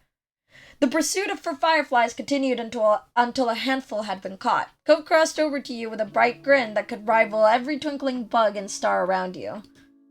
Cove between both his hands, Cove carefully held a firefly. The corners of his mouth twisted before a few giggles escaped him, and you knew that feeling well, the way the firefly would buzz around, tickling the palms of your hands. Cove's eyelids fluttered open, meeting yours. He watched you with a complicated mix of emotions, heavy with the weight of 15 years of history, of memories. It's really a relief that I got to see The fireflies. This trip wouldn't have felt complete without it. I have to go. Bye. Sleep well and dream of catching fireflies and sharing a hotel room with Cove. Good night, Queen. Bye-bye. Bye. You hummed happily in response before getting caught up in watching the fireflies again. You couldn't believe you hadn't planned on doing this all along. This felt so right to end your trip. Taking a deep breath, Cove held your eye. He appeared to be conflicted about what he wanted to say next, and you waited for him to make his choice. It's so strange not to live here anymore. Most of my life, neither of us were ever really away from Sunset Bird. Well, unless one of us went on a trip somewhere. Or when both of our families took trips together. Remember that? He chuckled, losing himself to fond reminiscing. You couldn't help but match his grin. I liked that road trip one a lot, though I don't think we could all squish into that RV again. We're way too big. Laughing, Cove shook his head. His brow creased the longer he sat with the thought spinning in his brain. This visit's back then with my mom. I remember what a big deal they felt like then, to be away from here without anyone else coming for a whole few weeks. Oh, how little I knew. Hey, what did you used to tell your mom about me when you were on the strips? We were so innocent then. You nodded. Worrying about grades, making curfew, what would Mr. Holden spring on Cove next? Those were all huge deals when you were a kid. Looking back, it was easy to see how everything was going to work out. After that, Cove became quiet, simply gazing into your face. The way the lights around sparkled in his eyes reminded you of moonlight reflecting off the waves in the ocean. There was a depth to it that you could hardly grasp. You couldn't speak. Couldn't do anything. Cove held you completely in place as much as the firefly.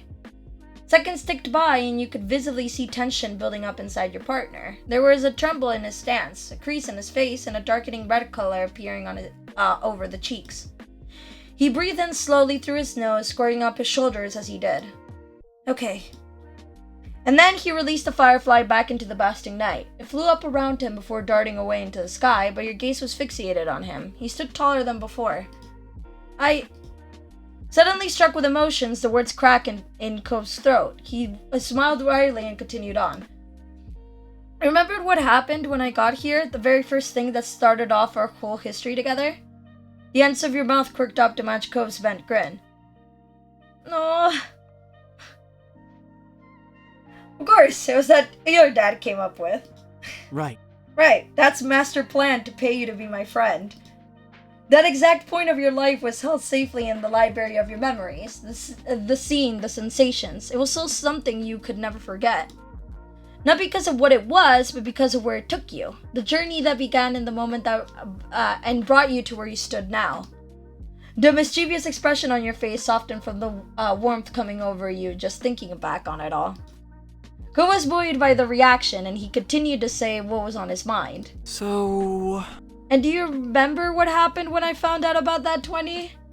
Cove's tone was playful, possibly to try to disguising the bashful, hopeful edge under the surface. He was much too transparent to hide that from you, though. Made you cry. I definitely remember. You got mad. You were upset. Then your dad gave us half a $20 bill to cheer you up. Yep, that was it. You were caught back on the summer evening so many years ago when you and Ko were taking the first tentative steps of your relationship. It hadn't been easy, but you were grateful you decided to be honest with him from the start. Yes, I'm so glad I did, though. And the present situation came rushing back to you as the pretense of nonchalance fell away from Ko's voice. With painfully delicate words, he asked another question. Do you remember where that ripped piece of money I got is now? Your better shut up. You had yours, but that was his keepsake to do what he wanted. But if he's asking that, then you tell me I'd like to know. I think I'm about to find out. It's right here. You were at a loss for words. I think I'm about to find out. A sparkling smile that filled his whole face grew. The corners of his eyes crinkled with his rising cheeks.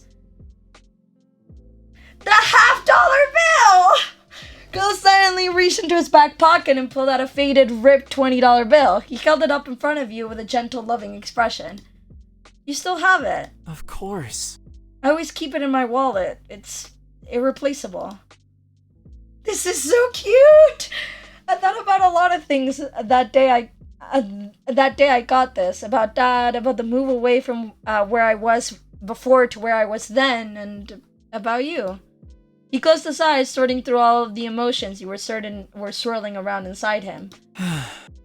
You were that person in the house across the street who was so new to me, someone I'd never even seen before that summer.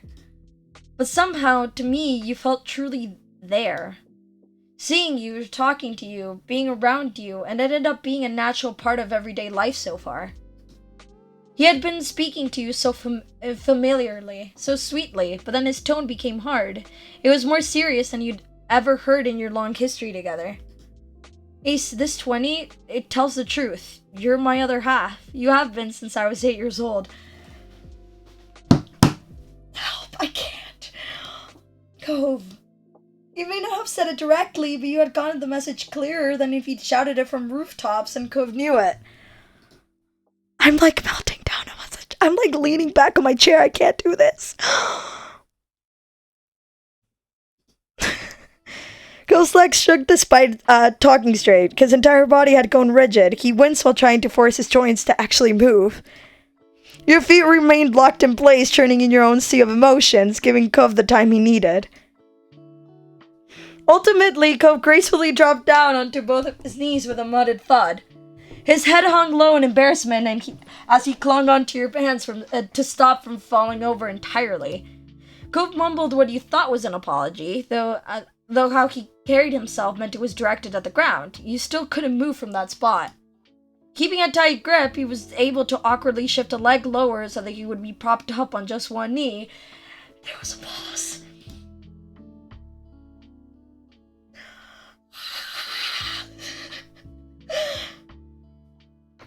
And then, oh god, I need to read without crying.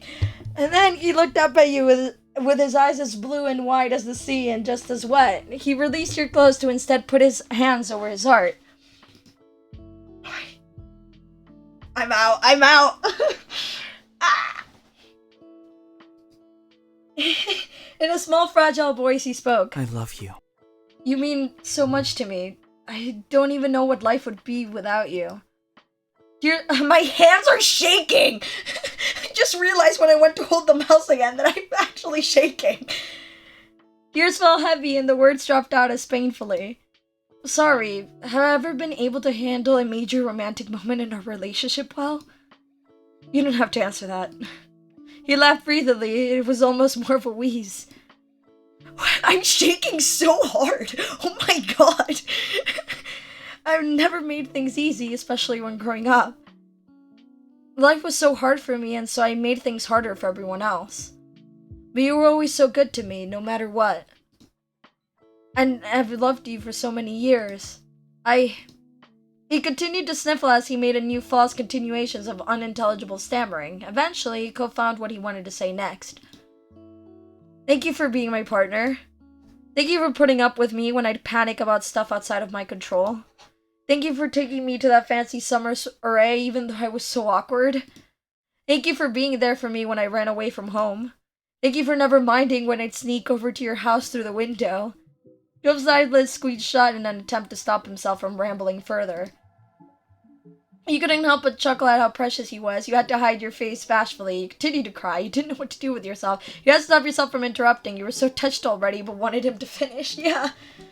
Jove's outpouring of gratitude culminated in a final piece of appreciation. Thanks for waiting for me. And thank you for being such a patient person. I know I kept you waiting for so long. But I picked you and you picked me. That's the way it's been ever since we've known each other. I hope it'll stay that way forever. He took in a slow, controlled breath, and then, without stuttering or stopping, he said the words out loud. Will you marry me? I'm shaking so hard, IRL. My hands are trembling. What is this? I'm so affected by...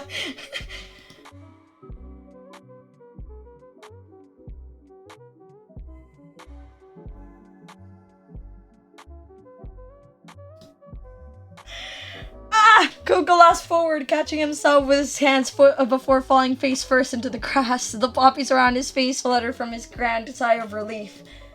Oh my god. Thank you.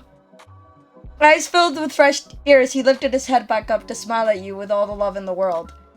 Thank you, thank you, thank you. I know that's all I've been saying this whole time. I'm sorry, but just thank you for being here and for being the one I got to be with.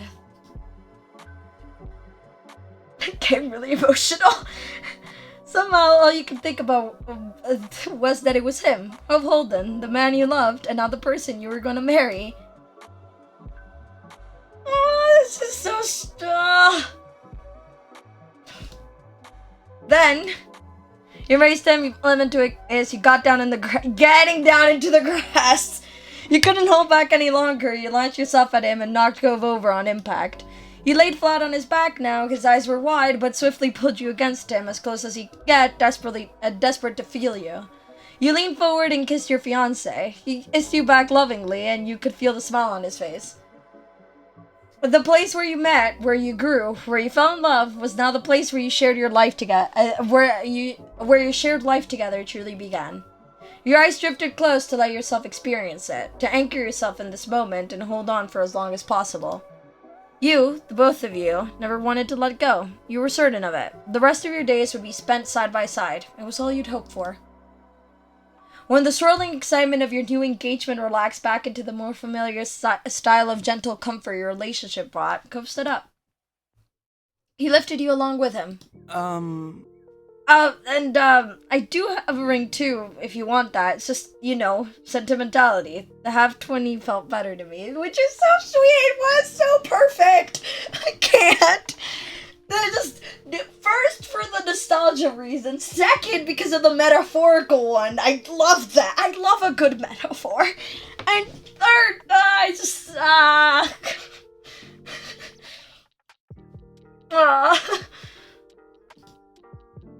Easily laughed. I was acting like him. You felt thrilled hearing he'd got you an engagement ring. You shook your head affectionately at his antics. None of that mattered to you, but you appreciated the consideration. Yeah. Cove chuckled bashfully, picking a stray strand of grass off his pants. You were thrilled by the turn of events that unfolded here. Your dream had been for Cove to propose, and he never disappointed you. Suddenly, Cove's now wide eyes snapped to yours. How are we gonna tell people? We're leaving early in the morning and it's really late now. Should we try talking before we go? The two of you put your heads together to come up with some kind of decision for this predicament. How do you tell people you're engaged? Maybe. You could try calling your mom's house phone. If they hear that, it'd mean they haven't really gone to bed yet. If they don't, they probably won't even know it rang. Calling their cell phones might wake them up, and I could do the same for Dad's house. Okay. Yeah, how do you tell people you propose at the middle of the night when you're leaving the place early in the morning? In sync, you and Cove dug out your cells and began to call the respective homes of your families. Cove stepped to the side as his father presumably picked up. You couldn't pay attention to his words for long as Mom answered your call next. Hello. Pixel's residence, how can I help you? Hi, Mom, it's me. I wanted to see if you were awake without bothering you if you'd gone to bed. Yeah, who raised such a thoughtful person? I'm impressed. She chuckled at her own comment while getting quieter. You could tell she was pulling her face away from the receiver. Lenny, Ace is on the phone. When she spoke again, it came in loud and clear. She's coming on over. Oh! Ah! You twisted your head to the side after hearing Cove's exclamation and saw him tap on his screen to switch things to speaker mode. Say hi, Dad and Mom. Mace is here, and so are their moms. Sort of. They're on the phone, too. You quickly followed Cove's move and let your moms be on speaker.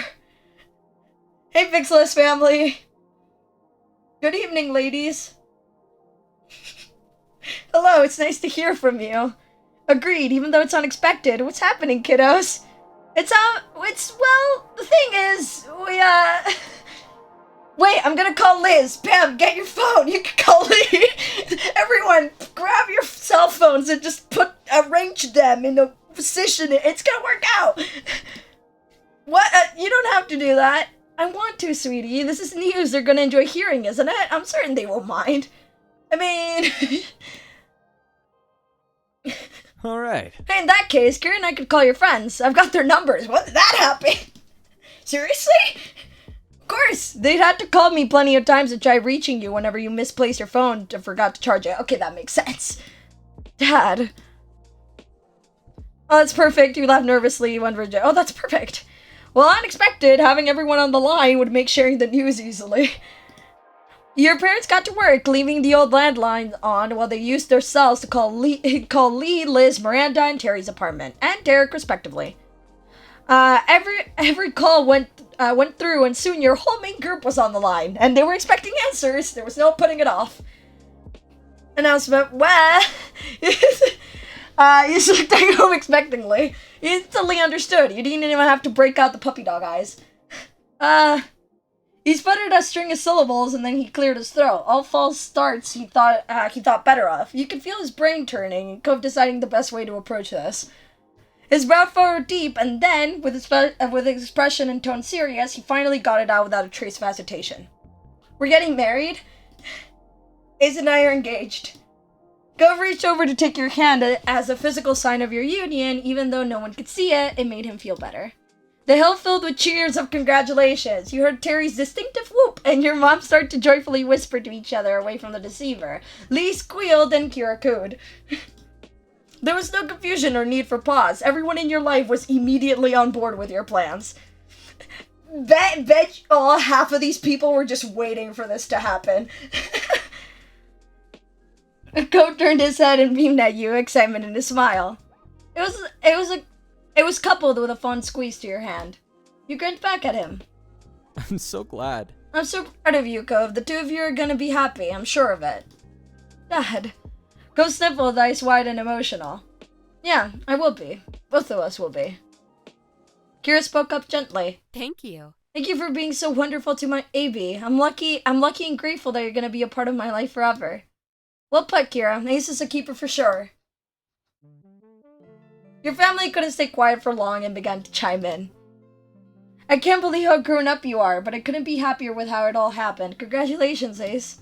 You're one of the smartest cookies there are. You're making an amazing life for yourself. Seriously? This is totally amazing. You're seriously getting married. It's like we're real adults and all that. Yeah, it'd almost be hard to believe that my baby sibling is marrying a person. You know, if Cove wasn't such an obvious choice as a husband for you. Her tone turned abnormally gentle. You're doing good. Thanks for the positive rating. You're welcome. Lee giggled and your mom's had some chuckles. Cove stood awkwardly and not entirely sure if he or Liz was being laughed at. Your three friends had stayed silent. You believed they were intentionally giving your families a chance to have a moment. But once they said their pieces, it didn't take long for your friends to jump into the conversation excitedly. Congratulations on the engagement! It's crazy how we're really at this point of our lives. Some days it feels like high school was yesterday. So great. But it's great! You both are definitely Sunset Bird's best couple. Terry added on eagerly. You're the aspiration. I'm stoked that you're gonna be official. This is a big step, but I'd say you've more than earned it with everything that you've been through over the years. You both deserve to be with each other for the rest of your lives. Cove had appeared weepy before, but this sealed it. He cried. Everyone's words had built up and us into Cove shedding the happiest tears you'd seen. Thank you. These were people you cared about. You cared dearly about. Words, sentences, phrases, and they were so happy for from your engagement. It was heartwarming. It is. It's so sweet. Good luck, kiddos. You've got a journey ahead of you. And now we have to pledge it. We read with a chuckle. And then we get to the reality of planning a wedding is not easy. They've known each other for 15 years already and still haven't gotten sick of each other yet. How hard can making it work for the rest of their lives be? It's no trouble. For the two of them, not difficult at all. Thank you so much, everyone. I don't even know what to say. You all better come around for the actual wedding. I'm as I've done in a way we have even once during this big life change. I don't even know what to say. Words weren't enough to explain what you were feeling, but based on the touched ahs from the various phones, the idea got across. But ultimately, we have by the way, these phones have incredible, like, sound quality. But ultimately, the night was growing late, and the many phone calls all had to come to an end. After goodbyes were shared, you were left with just one another again in the quiet space of Poppy Hill. I think that was nice. Me too. Well, You have to go to the hotel now, huh? Yeah, I think I can. I'm not ready. Do we have to go? You nodded. You shook your head. We have to go. He asked Cove with bleeding eyes. The smile on his face fell while he dropped at his arm. I mean, our parents would probably be thrilled if we stuck around, but we really shouldn't. You're right, and I know you're right, but still, it's hard. And I'm just not ready yet.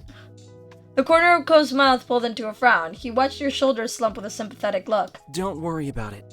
It's okay, Ace. We've done a pretty good job bookending things, I think. We've enjoyed this trip the best we could, right? He rubbed at his arm awkwardly, nervously waiting for your response. You sighed. Well, you do have a point, but it's still sad that we're leaving. I don't want today to end ever. We can always come back, whenever you want to. We could try to make it work, I promise. Cove stood tall and studied you as his reassuring words sank in. You knew he meant every word, and you believed him wholeheartedly. Okay. With Cove right there along with you, you made your way down the hill, with the same stars above trailing the way your last night in Sunset Bird was closing out. You were lost deep within a dream, adrift in the current of your unconscious mind. Cove was with you even there, his presence strong as your mind pleaded from scene to scene, the logic of the conscious world melting around you. Something jolted you from your slumber, the visions you'd constructed slipping away as you scrambled to catch them. It had been a good dream. You opened your eyes to an unlit, unfamiliar ceiling. The darkness permeated the room so thoroughly that you were sure it was still the middle of the night. As your eyes adjusted to what little light there was to catch on to, a smiling face cozied itself right above you. There he was. Ace! The grin was bright enough to make it seem like maybe the sun had risen after all. Good morning. Wow, it's my dream come true, he said sarcastically. Wow, it's my dream come true. Good. What do you got up your sleeve today? Please stop being a morning person. You grummed as grumpily as you can manage. Oh, it's my dream come true. Naturally, you weren't surprised to see him, but that didn't stop you from enjoying it every time. His expression softened out your voice, the tender affection in his gaze obvious despite the dim space. Kissed him, you flicked his nose, you ruffled his hair, you pulled the covers over your head. Ruffle hair! He closed his eyes happily as he rubbed the top of his head, amusing up his hair. So, why are you doing this? Well, this is our last day here. Everyone might still be asleep, but if we get up now, we can at least see the neighborhood. You want to? With you? Definitely. All right. Great! Then he held out one of those hands to help you get up too. You took it. Cove's grip was strong as his fingers closed around yours. He pulled, tugging you up with ease. Before you could head out, you and Cove both needed to get dressed. You did so quietly. The strangeness of the hour meant that your body seemed less coordinated than usual, each article of clothing a new puzzle, but you managed it. The two of you were eventually ready to head out into the wide world. Dawn still hadn't broken out when you left the hotel, yet it was easy enough to get a ride down into Sunset Bird. The journey was peaceful. You might have expected sleep to attempt to claim you once again, but with the sky still so dark, but Cove's excited energy was infectious. Morning was finally starting to come over Sunset Bird as you arrived, almost like the sun itself wanted to be there to welcome you. Cove turned towards you, eyes sparkling with anticipation. One more summer beach trip? He needn't have asked. Still, you weren't going to deny him. You gave him a thumbs up. One more. You could have taken your time getting there, dawdling under the morning sun, or you could have taken the short walk at a regular pace. And both of those would have been just right for some other occasion. But this time, without either of you saying a word, you and Cove set off sprinting. The two of you tore gleefully down the street towards the beach, as excited and as unaily as the kids you'd once been. You were laughing with the joy at the absurdity of it all, being here at the break of dawn with the boy you'd once discovered on the nearby hill who never completely grew up. As if it was still early, you did your best to keep the noise down. To the side, you saw Cove covering his mouth to stifle his own giggles, similarly aware of the people sleeping in the condos around you. You thought of what the mean old not grandparents would have said if they could see you now. All you could do was continue running and stumbling down towards the beach, away from the residents and their sleeping occupants. It was only a few minutes before you arrived at the expansive ocean shore. Cove kicked off his shoes and started right into the water, not stopping until his feet were entirely submerged and the waves tickled his ankles. You stood close by on the damp sand and you got into the water with him. After slipping your shoes off, you let the sea flow over you. It was cool against your skin, but not as cold as when the wave pulled back and your wet feet were exposed to the air again. The two of you stood there, watching as the sun continued its ascent over the horizon. Silence fell between you until finally, dawn had fully broken. Even then, Cove spoke in a whisper. Wow. Can't believe it's over. Can't either. Already at this point, it all went by so fast. Or you really sounded like a kid again. I think it's good enough, you shrugged, you noted. How are we already at this point? It all went by so fast. It does. A ghost of a smile crept over Cove's face, like the sun peeking out between clouds on an overcast day. Cove reached out and enveloped your hands in his. I love this so much! Pressing your palms together tightly. The silence returned just for a second. I'm glad we came this morning, and that we came on this whole visit back. I'm so glad. But more than anything, I'm glad for ending up in this town in the first place, where I got to grow up with a really nice neighbor. I wouldn't have wanted any other life. I'm most grateful for meeting you too. I feel the exact same way, Space Cadet. Thank you. Thanks for being there. You saw that I'm most grateful for meeting you too. Cove looked over at you out of the corner of his eyes. Not turning his face away from the sea, his expression was full of affection, from the gentle curve of his smile to his clear, contented brow. It was a stark contrast to the tears rolling down his cheeks. I love you. I love you. You counted yourself lucky. Even though you were leaving now, this place had gifted you with so much that you'd carried with you wherever life may take you. The memories you'd made, the lessons you'd learned, the people you'd built relationships with, you'd kept those pieces of your life in Sunset Bird forever. You stood with Go, silently watching as bright rays swept away the last of the night's shadows until the day truly arrived. Your spirits went high as the sun rose ever higher in the sky. The two of you had found yourselves meandering back to the neighborhood street on sandy feet, strolling down the path just as you'd done thousands of times before. This was where it all started. You were compelled to look back at the exact spot you'd first encountered Mr. Holden, sitting dejected on the curve. He wasn't like that anymore. Still, you couldn't forget the day it began, just as you couldn't believe what an adventure it led to. Things had never been the same since that moment, and you couldn't be happier for it. Your mental lingering on that meeting had turned physical, causing you to stop in your tracks. It was only when you heard Cove's voice calling your name that you remembered when you were and realized what you'd done. And what a present it was. A shining sun, a clear blue sky, and Cove James Holden by your side. All the most natural things in the world. So, what's the next step? You watched Cove expectantly, waiting for him to guide you forward from there. There was a crinkle around his eyes as he laughed. It's up to you now. Ooh, exciting. You begin to think where the two of you should visit next. Cove perked up, energized by your enthusiasm. I'm listening. No matter how much time might pass, there were some things that you could count on to be constant.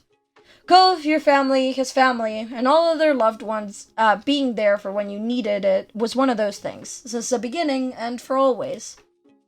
Knowing they were there and you would never be truly alone made the future look all that much brighter. Will you go to Pop Hill? Want to find somewhere private to make out? Do you want to keep walking and go through town? Want to grab something to eat? We could see who could reach the end of the street fastest. I just want to wait and see what happens. The world was full of possibilities. Even in this little town, you never knew what you might stumble across. Even in the places you knew best, if you kept your eyes and mind open. I love this so much. Cove nodded, his gaze shifting from you to roam across the little place that you'd both called home. There's a lot of stuff that's still out there in the world. A lot of different ways things could go in the future. But for this, I think that'd be the perfect choice. You beamed, his approval of your suggestion lifting your spirits ever higher. Your days growing up in Sunset Bird had been so wonderful. Even the prospect of leaving again made your chest ache, yet you weren't going to let that stop you. It would be hard, but you knew that it would still be there, waiting, whenever you wanted to return. Facing Coke who'd been by your side through it all, you knew that one day you'd look back on these moments just as you fondly reminisced about your childhood growing up here. Each happy moment you experienced became only a memory of what used to be, but that was what life was, and it was okay. As it was from the beginning, and continued that for always, life took another step forward.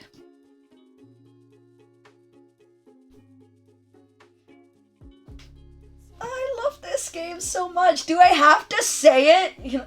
You can come back again always. Do I have to say it? Like,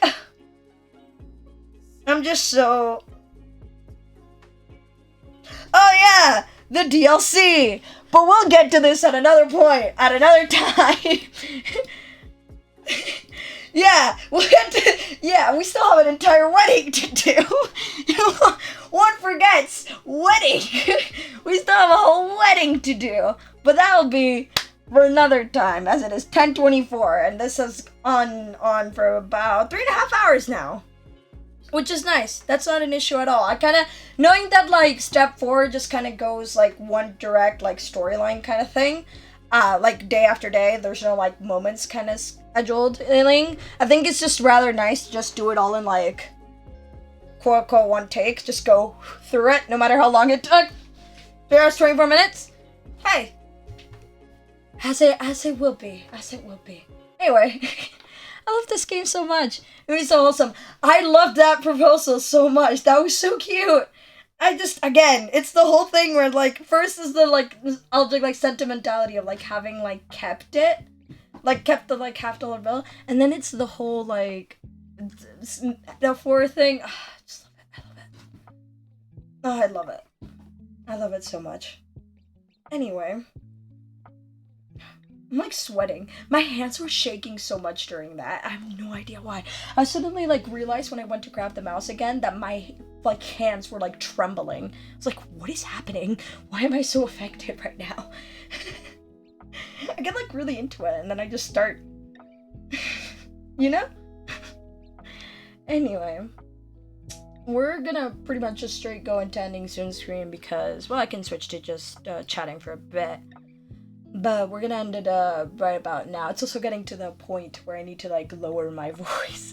Like, 10:30 is the point where I need to, like, start being conscious about my, like, voice level. I need to be, like, out there being like, oh yeah, people around to be. I need to be conscious about that for a moment.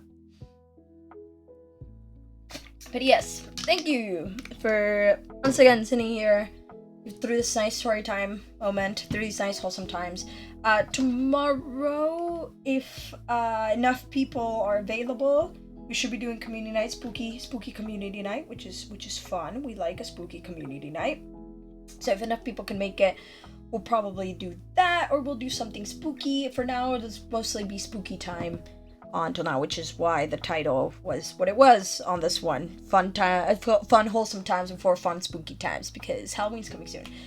So yeah, tomorrow, Friday, hopefully we'll do spooky community night as to see if enough people are available for it, and we'll do something spooky. And then on Monday, Halloween, we'll see if all goes well. I should be able to stream on Halloween proper, and I'll try to have something fun and Halloweenish themed for that as well.